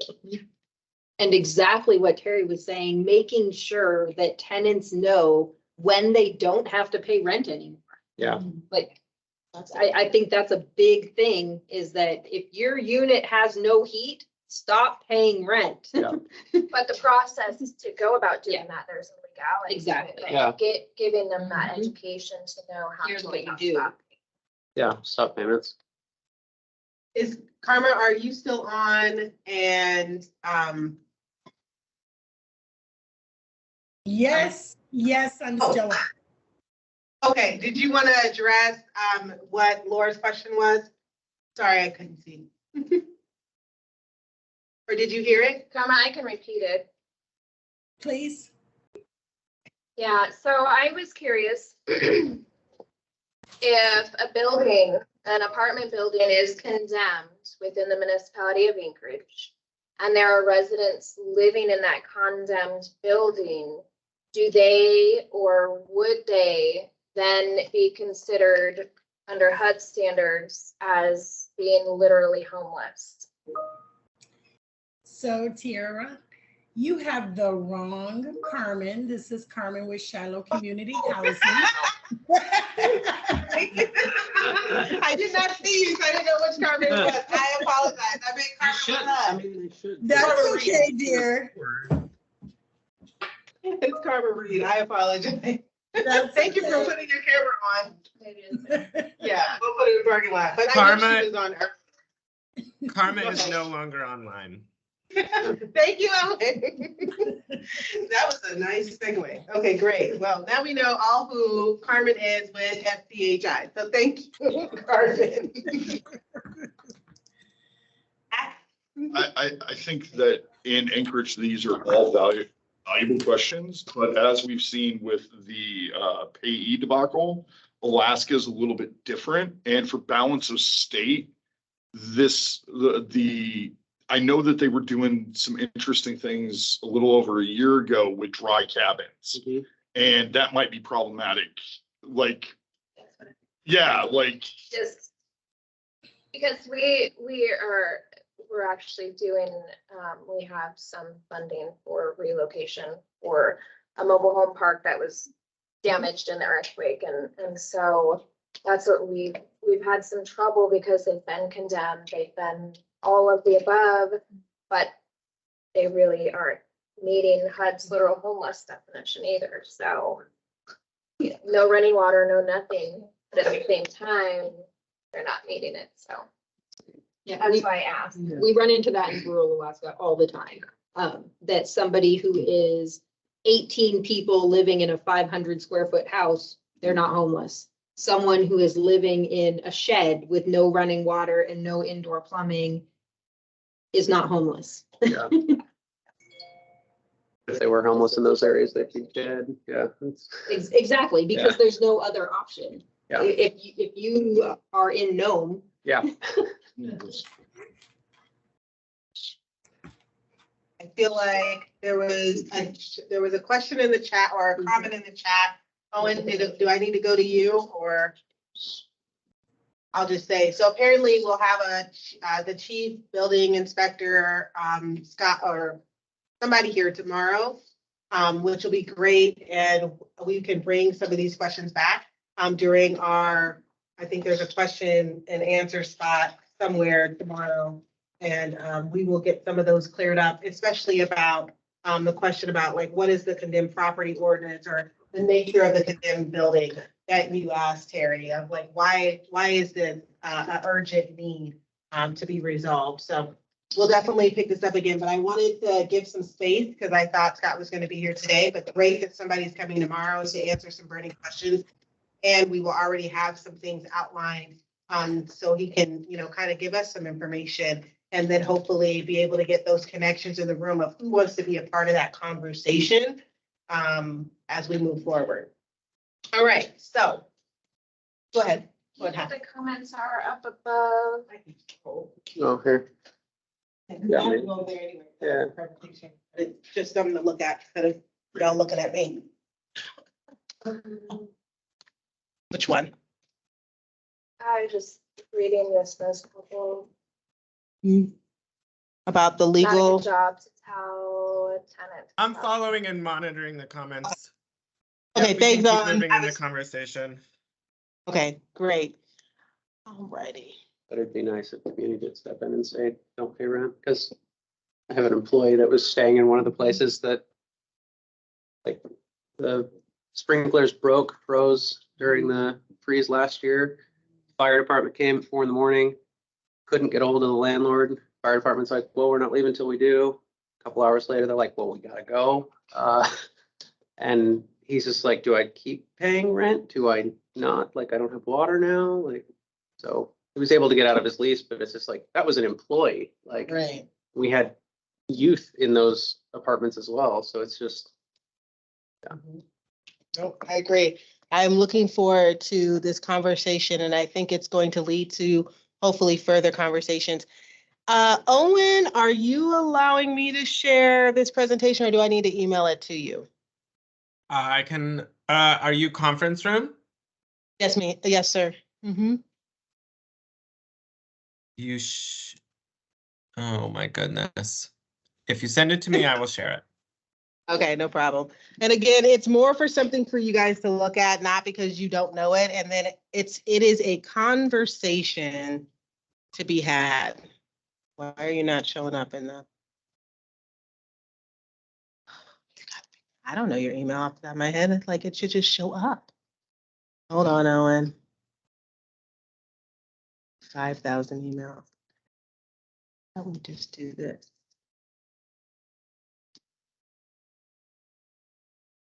There we go. Well, if you needed a break, you could definitely get one now, because it's just taking me a little second to figure out technology.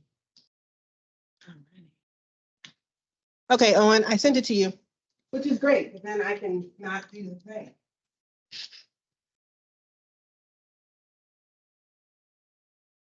Oh, and then I did.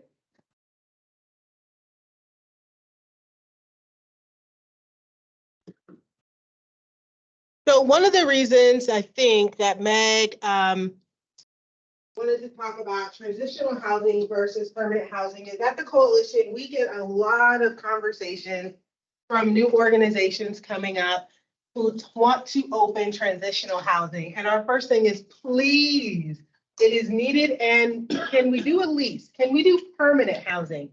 Permanent housing is where you can see more dollars come into our HPRS for housing, for other opportunities, for other programs. So we really want to increase the beds that we have of permanent housing. Again, talking about that lease and how it's important to those that are all people, but really those experiencing homelessness, especially if they've experienced it for a long period of time. It provides some security there that they wouldn't necessarily have in transitional housing. So because I didn't want you to just have to look at me, that is why I did this thing. And giving some like legal terms. And we do have some people online and in the room that run transitional housing. You can go to the next one. Thanks, Owen.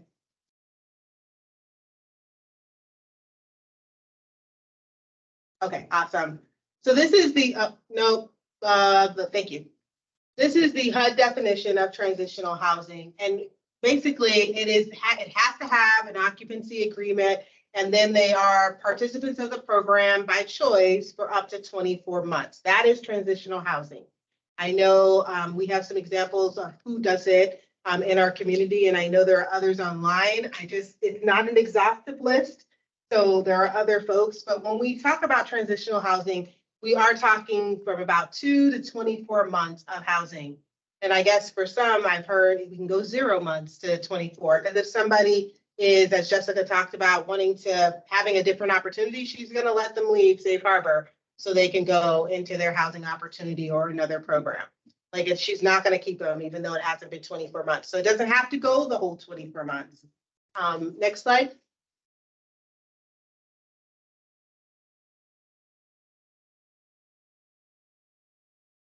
Oh, and we're going to need you to be quick on the draw, sir.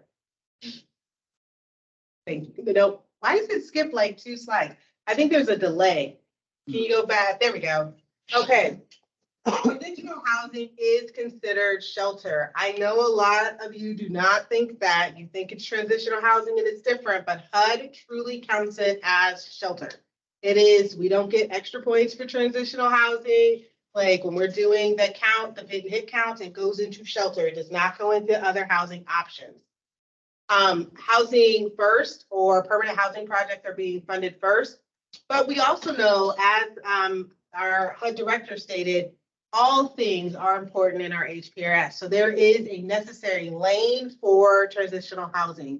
And also, when you pair transitional housing with other services like rapid rehousing or even just supportive services themselves, you can really strengthen how someone actually moves through, it's not a real thing, but it's a thing I say, through a housing pipeline to make sure that they are successfully housed. Look at that, Owen, we're on sync. Thank you. So supportive services provided.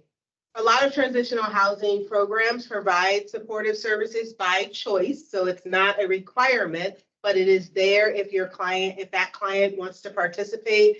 So there's usually, sometimes there's a clinician, other times there's case management. There are links that they can have to funding availability for when they move out, or even for the things they need right now. I need a bus pass, but I'm not working. How can we get you that? I need, clothes for my kids. How can we get you those things? Or for myself, how can we do those things? So those are some supportive services that we see in transitional housing. Yep, you can go ahead. Thanks. These are the transitional housings in the MOA that we listed on our capacity map. Oh, the screen is blank. Is it not sharing? Okay. Everybody's internet's really good.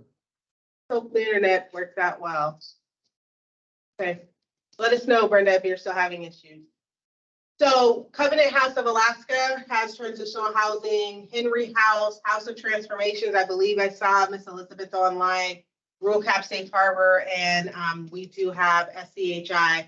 But really, we're talking about life. As Ms. DeShanae said, a lot of the SCHI properties have other programs that are permanent housing or and maybe I think permanent supportive housing. But we'll go back to that one for a second, if you're okay. So if we can pause for a second and talk about, when we're talking about transitional housing, and we have a lot of the folks in the room here, who do you see coming into your transitional housing projects, and how is that strengthening our HPRS? For Covenant House, I can say it's like we're youth, so a lot of they're learning those soft skills that you need to know as a renter. When we take 50% of our population is Alaska Native, and we're taking youth that came directly from a village, multi-generational family household, throwing them in an apartment by themselves. They invite all their friends because that's how they feel safe. They immediately get evicted. We start all over. Transitional housing is great for those youth, especially because they're in their own room, but they're within a household of several different people. It's giving them that. I love your pipeline example, and I tap into the pipeline as well because it is a pipeline to the next step. I feel for Covenant House, we absolutely need transitional housing because you're asking youth to make a huge step, whereas we can provide a step that's kind of in between. I agree with that. I think that's kind of how our community used to do it. You know, we'd start with transitional housing and then they move on next, and then in the permanent housing, and then after that. So it seems to work quite a bit. It's great. And in the next slide, we're going to challenge a little bit of the thinking of how it can be. Allison. Yeah, I was gonna say, I don't know if I could just, I don't know if I could just unmute myself. You know, one thing that I would just like us as a community to think about is that we're using terms that have been in existence for a long time. And transitional housing as a term and as a definition of HUD, it's very different today than it was. You know, even when Covenant House opened the transitional living program rites of passage 16 years ago, it was a program, lasted almost 18 months, right? Now it's a stepping stone. And so HUD is even changing some of the terminology. And I think a lot of this came about as a part of the learning that we had from the HUD demonstration project with young people. We can't just always have an adult solution for everyone. And so there are just developmental options for young people. Our rites of passage, as it's called, the transitional housing program, has really been, maybe we helped, you know, make this word with HUD, but it's really been bridge. It's a bridge to the next longer term housing. So even in this year's HUD application and the COC, we're starting to do more in terminology of bridge housing. It's a bridge to rapid rehousing. It is a necessary step for some. It is not a be all end all that's required. How we used to think about it is you went to transitional housing and then you went to permanent housing. So really there's an evolution of transitional housing that I just want us as a community to kind of think about and embrace, that for some, it's the right stepping stone. And our average length of stay in rites of passage is less than 6 months because they're moving into, you know, their own apartment. And if that's called permanent housing, then that's the next step that a young person is going to. So there's just some nuances I think we need to just think about as a community when we're using terms that have been around a long time, but we've changed what the model looks like underneath. Thanks, and if you So don't we have know, a comment. Oh, and Allison is the executive director for Covenant House of Alaska. For some of you that don't know, no, that's okay, Allison. We know you, but just want to make sure everybody else on the call did. Go ahead, Owen. Sorry, I'm having trouble in presentation mode, also monitoring the chat. So if you all can see the presentation as it is showing now, I can continue to monitor the chat. We have Kate Summy saying, are there places missing on the MOA transitional housing list? We use the following for transitional housing in the therapeutic courts. And she lists Daniel House, Shaligo Homes, Oak House, New Life Development, Alaska Correctional Ministries, Hope House, and Give Back Services are short-term housing we have used over the past year. And I'm curious if there's an answer or if there's a delineation between short-term housing and transitional housing that might, some clarification might be useful.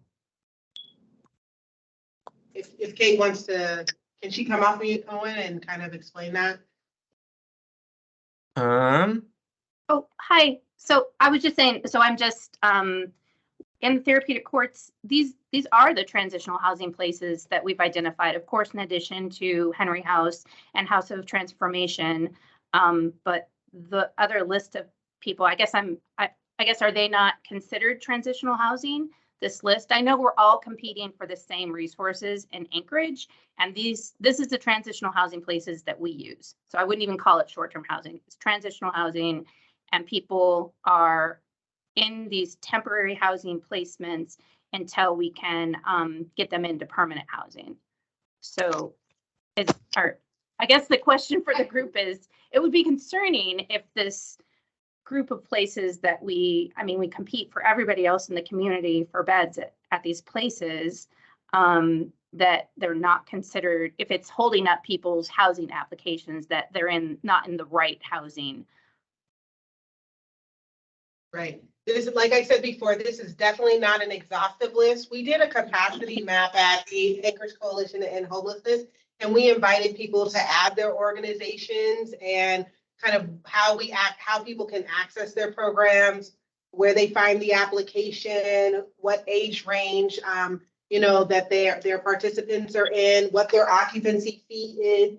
And we didn't hear back from the ones that you listed, so we will definitely reach out and add those to our capacity map, because we want to make sure that people have options.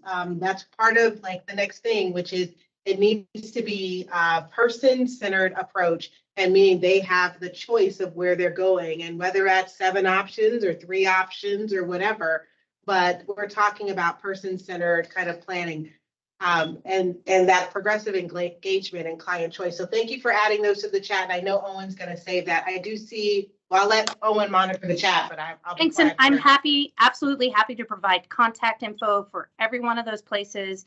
And I'm just looking through like, hey, these are the places that we've paid for, and that we've placed people in the last year.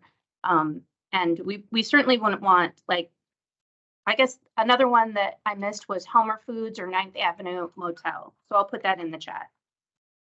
I don't know if we're supposed to announce coming off mute or what, but I was gonna say it's a very interesting thing, Kate, that you're bringing up, because I think what some of it is a HUD's definition, and then who are involved in HMIS. Those sound like they would be more in Department of Corrections, maybe, or therapeutic court, which isn't a reported thing in HMIS, right? So it doesn't mean that it's not a transitional living program. It just means who their reporting guidelines are to, right? And the same thing happens with like some skilled facilities that we use. In their mind, they're called transitional living programs. And a lot of it is, we do need to do a good job trying to get an exhaustive list, because maybe there are resources that we can help bring to those entities that are operating in a transitional way, meaning a transition from one point to the next point, as opposed to a specific definition that transitional housing has with HUD. There's another hand up in the meeting, Elizabeth, if you want to take yourself off mute. Okay, can you guys hear me? Yes. Yes. Okay, I apologize. I'm trying to work my camera, but I'm thinking that my Wi-Fi or something's not going on. But as long as you guys can hear me. So being that said, I'm just listening in, and I just wanted to go ahead. Again, I'm Elizabeth, Executive Director with House of Transformation. Now, I really do find it very beneficial, during this time, that transitional is really, really actually a need to actually bridge the gap to get our people into permanent housing. And so why am I saying that is because I've been housed, we've housed, majority like throughout, the whole month. We're looking at 100 plus people coming through our buildings. Yeah. So we're talking about homelessness, to people that are coming from jail as well, addiction. So all the above, and, the people that we are serving, everyone has, different case by case. So there are some that comes in, from the homeless population, yes, we teach them the life skills. That's what they need because they're so used to the tent life to where now, their life skill is really a need, for these homelessness. And so we pretty much do all those wraparound services to where we look at, okay, what exactly does this resident need to be able to succeed, to moving on into permanent? Some is 3 months terms. Some is 6 months terms of our program. And then after that, we shift them over to the permanent housing, which the landlord partnership that we partner up, as well as with the other short-term, companies that also partner up with us to help and assist these clients.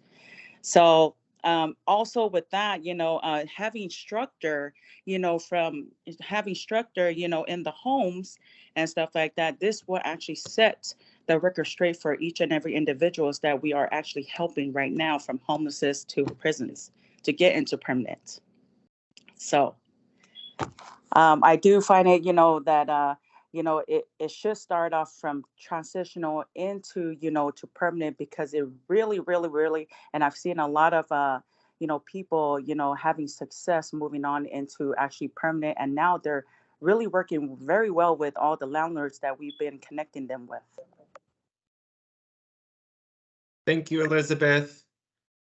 There's another hand up in the chat, S. Rhodes. Yes, can you hear me? Yes. So I think that this is an area, this transitional housing area, and what people are considered when they are living there is really confusing to those of us working in reentry. I'm on the steering committee of the Anchorage Reentry Coalition, and it is, when folks, the women that I mentor there who are in prison reentry, when they are looking for permanent housing, it's been my understanding that when they're in a transitional living situation like that, that they're considered homeless, but they get no access to any kind of, special homelessness status. They're out there just on their own trying to figure it out. They sometimes qualify for these returning home vouchers that are set aside for reentrance, but then they still have to go look for some landlord that will take them with a criminal background. Like nobody is assisting them in this process. So this area is really confusing. And I think those of us working in reentry would appreciate some kind of coordination so that we can help those people that we're trying to assist find permanent housing when they're in their transitional situation. Thank you for that. I will say this, that the coalition acknowledges that in our HPRS, we have not done a great job of convening and building a system that connects the Department of Corrections to the HPRS. There is no intersection with the DOC and the HPRS currently. We have put in for a grant opportunity for some TA through Harvard. We actually had our interview on Wednesday with a partnership with the municipality of Anchorage to try to get someone to help us because we have 12 staff and are stretched thin. But to help us start to build that system, we have no data. We do not know how many folks are being released that are experiencing homelessness. We have no infrastructure of who to talk to get that data. Of course, we're speaking with Jason Pastanik, who's been amazing, but he is one individual. So we do plan in 2023 And I think that was maybe part of the reason for this doggone title change, but under my scope, we are supposed to start really convening those meetings and trying to get the ball started on how we can build the same systems that we've been, that we've made progress in. Not that we're perfect, but we've made progress into the system of integrating DOC with the HPRS, because there is currently no integration. So I appreciate all of you, being champions for that and raising that concern. It is a very real concern. And even though we don't have any data to support it, I think that every provider will say that they have numerous clients who have been in the criminal justice system at some point or on and parole. So we know that there is an intersection. We just don't have anything concrete to tell us how and what and the numbers and the need. So thanks for bringing that aboard, and hopefully you'll be joining those conversations with Jason and I. And I'll be, I won't be at the next reentry meeting, but I'll be at the following one. Just had a conflict. Sheldon? I'm interested, those of you that are kind of at the front line working with this homeless population, do you see a larger need in the Anchorage community for permanent housing versus transitional housing? Where's the biggest gap? Permanent supportive housing. Permanent supportive housing, but the transitional, I mean, yeah, permanent supportive, I would say is more, but like the transitional is needed for some to even succeed in permanent supportive, like What is supportive? When you say, I know what permanent housing is, so what is permanent supportive housing? where they have, there's a lot of definitions. Yeah. Say something now, so Sure. others might not know and might not be able to. Well, and something that I think is important to highlight is that transitional housing is not permanent. And so you cannot use a voucher there. You cannot use any type of rent. You don't pay rent. Right, but I want to separate, I mean, I hear that a lot, that the vouchers don't work for transitional housing, but I want to separate the funding from the need. Yep. And where's the bigger need? So permanent supportive housing is, it shares a lot of commonality with a lot of the transitional housing programs that exist here in Anchorage. I can't speak to nationwide, but I anticipate, I mean, I'm sure it's the same. It's permanent housing with wraparound support services. So Rural Cap's permanent supportive housing has 24/7 on-site staffing. We have on-site clinicians, on-site case managers. Two of our programs have on-site meal services. We have the ability to do in-house maintenance work. Like we provide all of those tenancy supports right there on the site. So it's not somebody who has a case manager who comes and visits them 3 times per week. Their case manager's there. And they may have supplemental case management services, but they have someone there on site that they can access. So again, I'm so this, but what you've just described sounds very much like the transitional housing.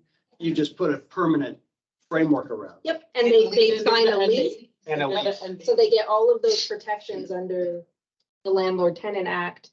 But okay, so then between transitional housing, permanent supportive housing, and permanent housing, which I'm interpreting to mean it's permanent housing without the wraparound services, where's the greatest need? Supportive housing. Yeah. Wraparound services Supportive are housing.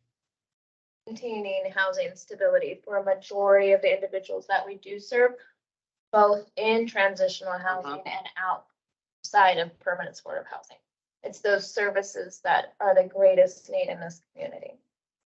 I just wanted to add that, so when we talk about permanent supportive housing with rural cap, we're generally talking about one building where everyone in the building is in permanent supportive housing.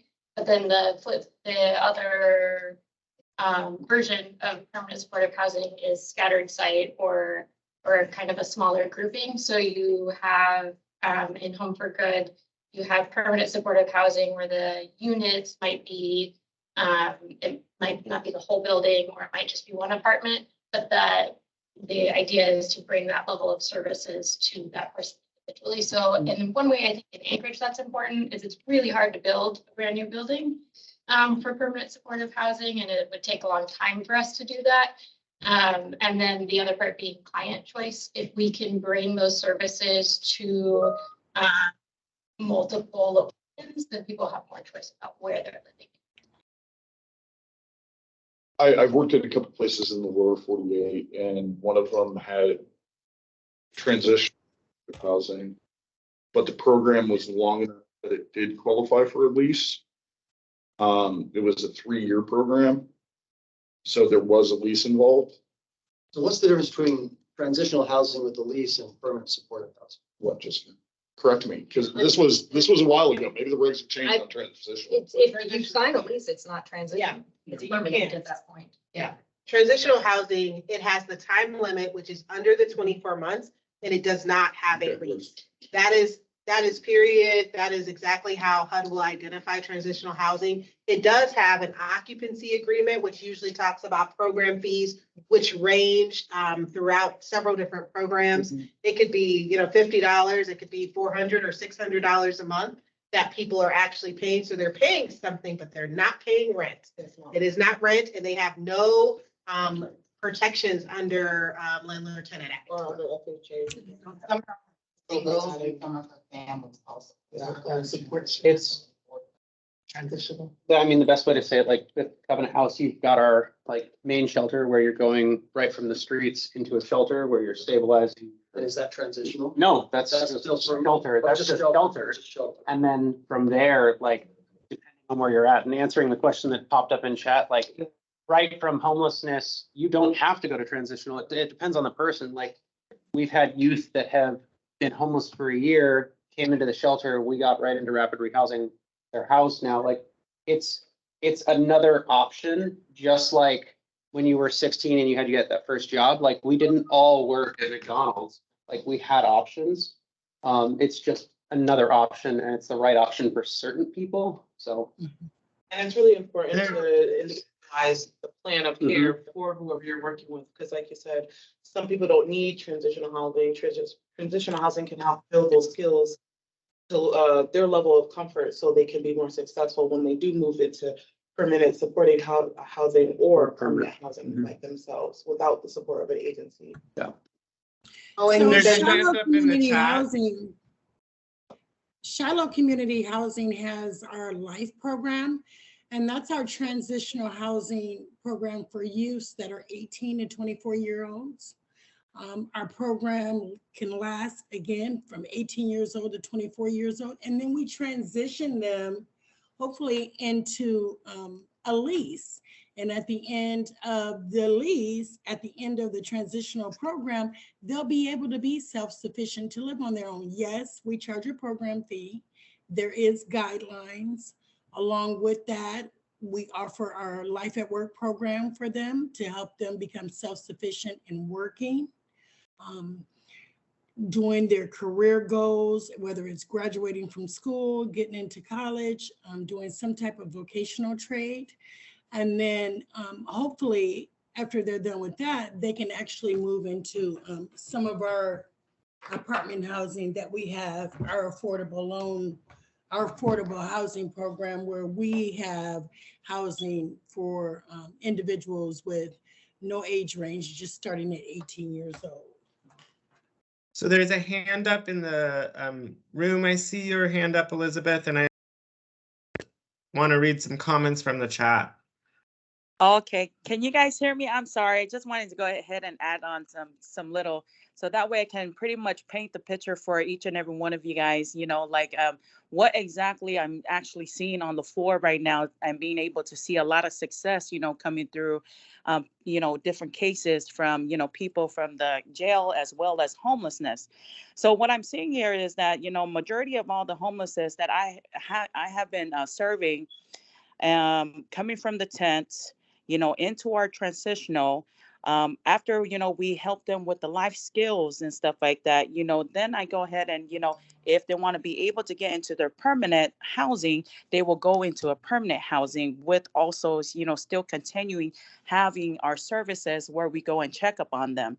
So no matter where we put these people, if they're coming from homelessness, they will still need these, wraparound services, like a supportive person that will go there and teach them the life skills, because we cannot put homelessness into a permanent when, you know, they don't have the life skills, and then it's going to turn around that they're going to be back to homelessness. And so, you know, I have like about 4 tiers where, you know, they come from the homeless into a transitional, from transitional, then we see that they graduated out life skills into a supportive permanent, which this is a share common areas, and they have their own rooms. After from a supportive permanent, then they are transitioned into an actual permanent where they can actually move on with their life. And with that, it's just you know, I can tell you guys, you know, I've been serving, you know, so many people throughout this past couple months, and they have all succeed, you know, through these tiers that, you know, has been going through our programs. So if we're looking at, you know, putting our people, you know, into permanent right away that are coming from homelessness, please make sure that we have these, you know, supports, you know, for people to go over there personally, you know, to still continue teaching the life skills, because they will fail if they don't have these supports, you know, being in permanent coming from homelessness. Well, Thank you so much, Elizabeth. Thank you. So go ahead, Owen. So there's some comments in the chat I'd like to read, and I'd also just like to remind everyone from this morning, we do use people first language here. That means people experiencing homelessness, not homeless or homeless people. And we also don't refer to them as these people. They are our people. We are also them. And so I just ask that everyone uses that kind of framework while we're in this space together. Kate Summy says that therapeutic courts are operated by the Alaska court system through collaborative relationships and project partners, and they are separate from Reentry and Reentry Coalition and Department of Corrections. So please include therapeutic courts in conversations about reentry. Stephanie Williams says, assessing the client from the beginning will give you a clear path to plan whatever services are needed. To help a person coming out of addiction or homelessness, one needs help relearning or learning from the first time. This can all be done simultaneously using a biopsychosocial approach. Life coaching is mandatory from my point a while ago. And Dave Huff responds to a person who was asking where the greatest need was, whether it was transitional housing or permanent supportive housing or permanent housing. And Dave comments that it seems like the greatest need is the actual housing itself, a place to provide services permanently. And then there's some comments regarding just relationship-based work and what is the path towards permanent housing and whether that involves transitional housing. Stephanie Taylor says what Shiloh is doing is excellent, but it seems unwise to place people in permanent housing if they don't have life skills. So I know that Elizabeth, your hand is still up. Did you have a comment again, Elizabeth?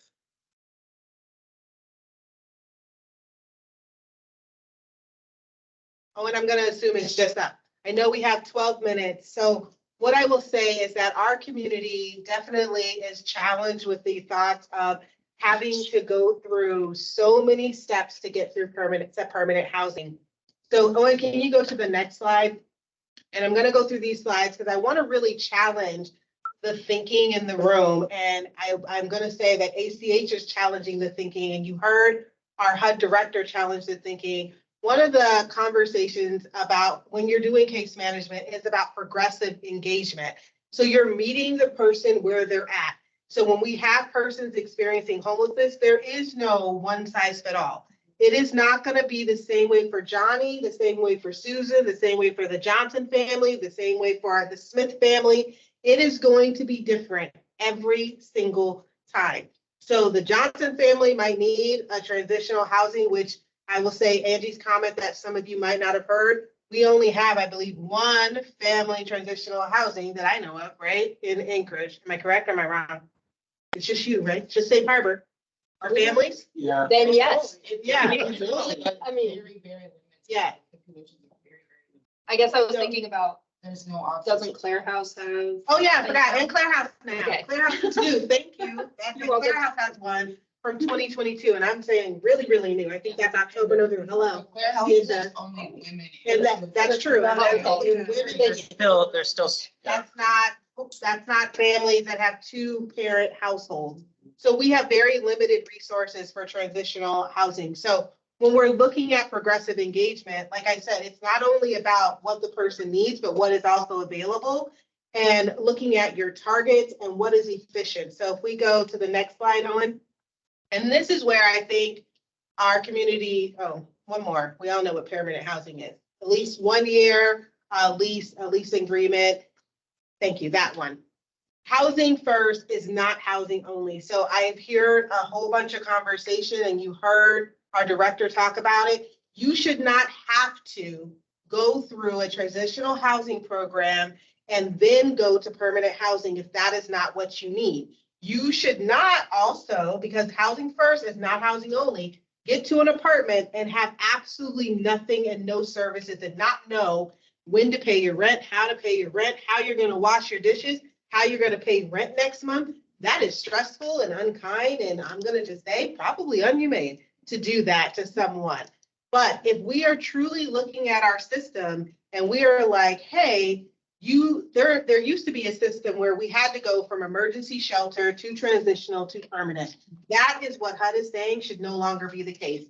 If you are unhoused or unsheltered, you should be able to get to housing just as fast or just the same rate as someone who's sitting in an emergency shelter or someone who's in transitional housing, if that is the right step for you.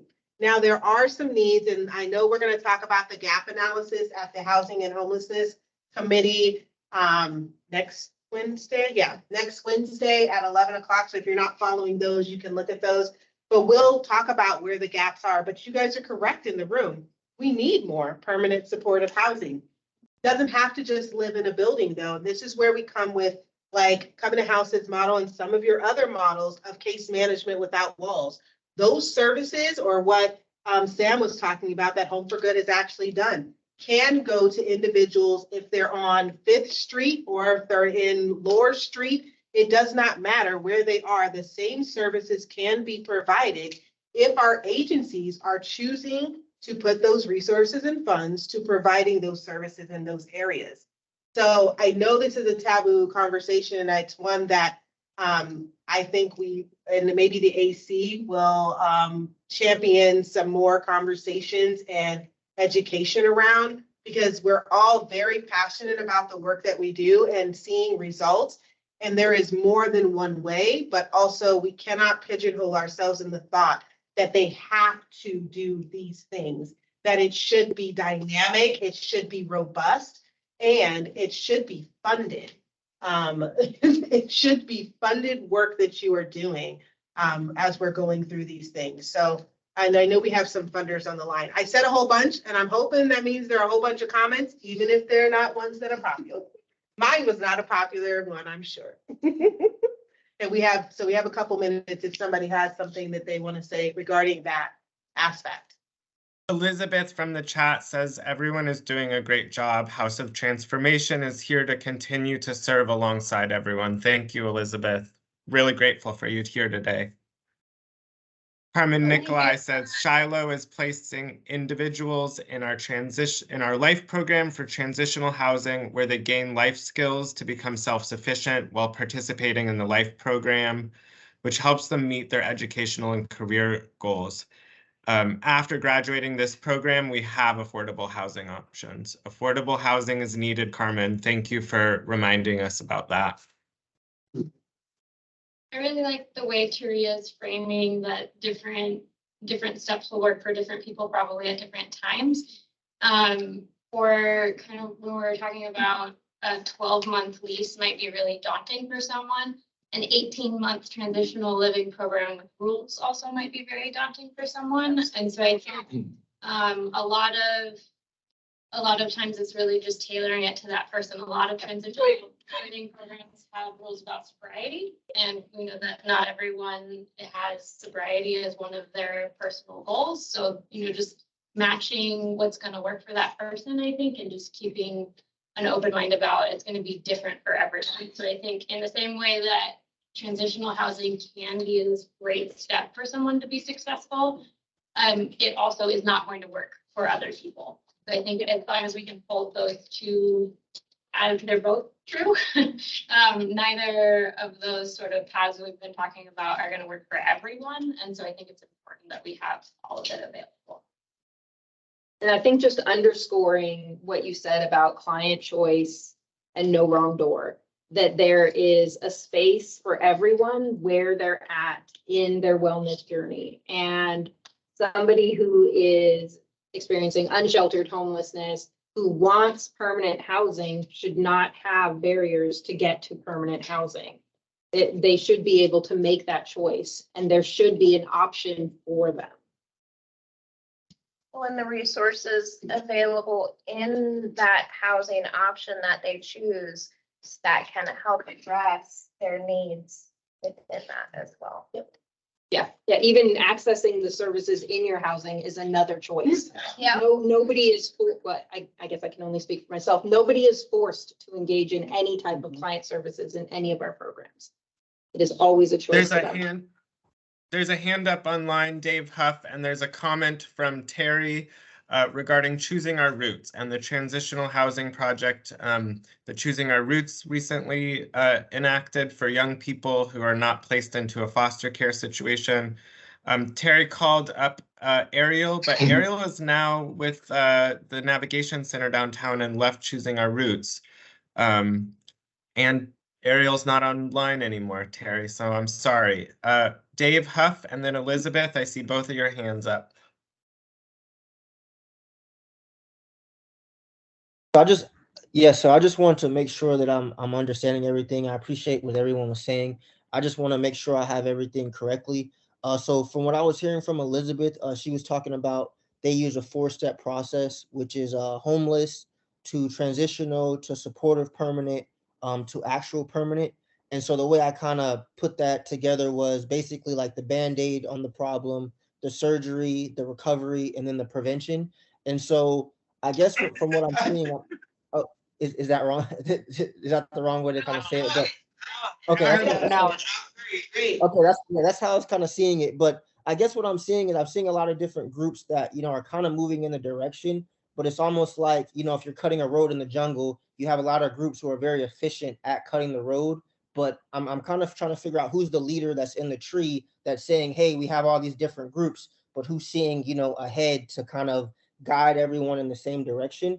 And so I guess I'm kind of seeing it in a way where if we have the homeless shelter or we have an intake process using the HMIS system to say, okay, well, this group of people, they don't need to go to transitional housing. They can go straight to permanent housing. Or these group of people, they do need to go into transitional housing to start the surgery. Like, is there some way that we can kind of use the homeless shelters or maybe some of the mini transitional housing to kind of get that data? And then we can start to say, okay, you need to go here, you need to go there, to kind of funnel people into an actual process that kind of gets, maybe a more, I guess what I'm saying is a more efficient process. Like, do we have a group that's already doing that, or is that something that needs to be created going forward? Thanks, Dave, so much. A lot of what you're describing happens in coordinated entry assessment, where an individual's specific needs and level of care and co-occurring disorders and length of homelessness is identified, and then that is put into a master list so we can really understand who needs to move where the best, right? If you're in a wheelchair, you got to have a unit that has a ramp or a elevator. And so that coordinated entry list is what that is for our community. Elizabeth, I saw your hand up and we're also running up on time. So for online participants, please email me and I'll follow up with you so Taria can close out the room. Just want to take 2 seconds to let the advisory chair answer that if she wants to, or if she doesn't want to.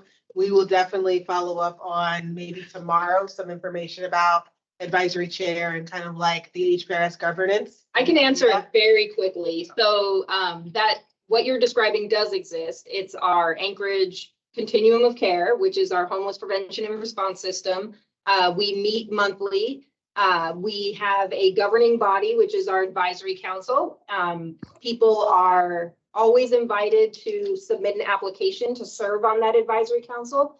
and then members are voted on by the HPRS members. So everyone who wants to be a member can reach out. If you are working in housing or homeless services, if you are interested in housing and homeless services, if you are a subject matter expert, you are a member.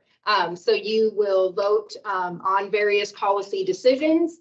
We have a HPRS strategic plan, which is going to be, I guess, approved at next month's meeting. So definitely get involved in that way. But that is how some of the strategies for how HUD funding comes into our community works, and how we identify funding priorities, and then also how we score and receive applications for our continuum of care funds, which are the core funds that come into our community to fund housing and homeless services in Anchorage. And then we have something also called the HAND Commission that some people might not know about. So if you're here tomorrow, you want to have something to say, like briefly to say tomorrow, that would be great. I think a lot of things that I see in our community, and we're going to wrap up because it is 2:01, is we don't all have the same knowledge and the same base understanding of how things work in our HPRS. And if COVID has taught us anything, is that we need to get that understanding back and then work and collaborate together, because we cannot do this without each other. One day, hopefully, we will have like a different kind of workshop through the AC that kind of mirrors what ACH did. It's a circle. It is no longer the lines of delineation to show like, oh, this is your boss or whoever. We are truly all working together. And without one piece of the puzzle, the entire thing stops moving. So without your emergency shelter, your transitional housing, permanent housing, nothing moves all together without every piece. So tomorrow we will be back here again at 10 a.m. We will hear from Will regarding eviction prevention program through the Alaska court system. We'll have a very important working lunch. We will have, we will have our chief investigator here to kind of go back and talk about condemned buildings. And then we will have a robust conversation about permanent supportive housing. So thanks for joining us today, and see you guys again tomorrow at 10. Appreciate it. Thank you. Bye. Thanks, Owen.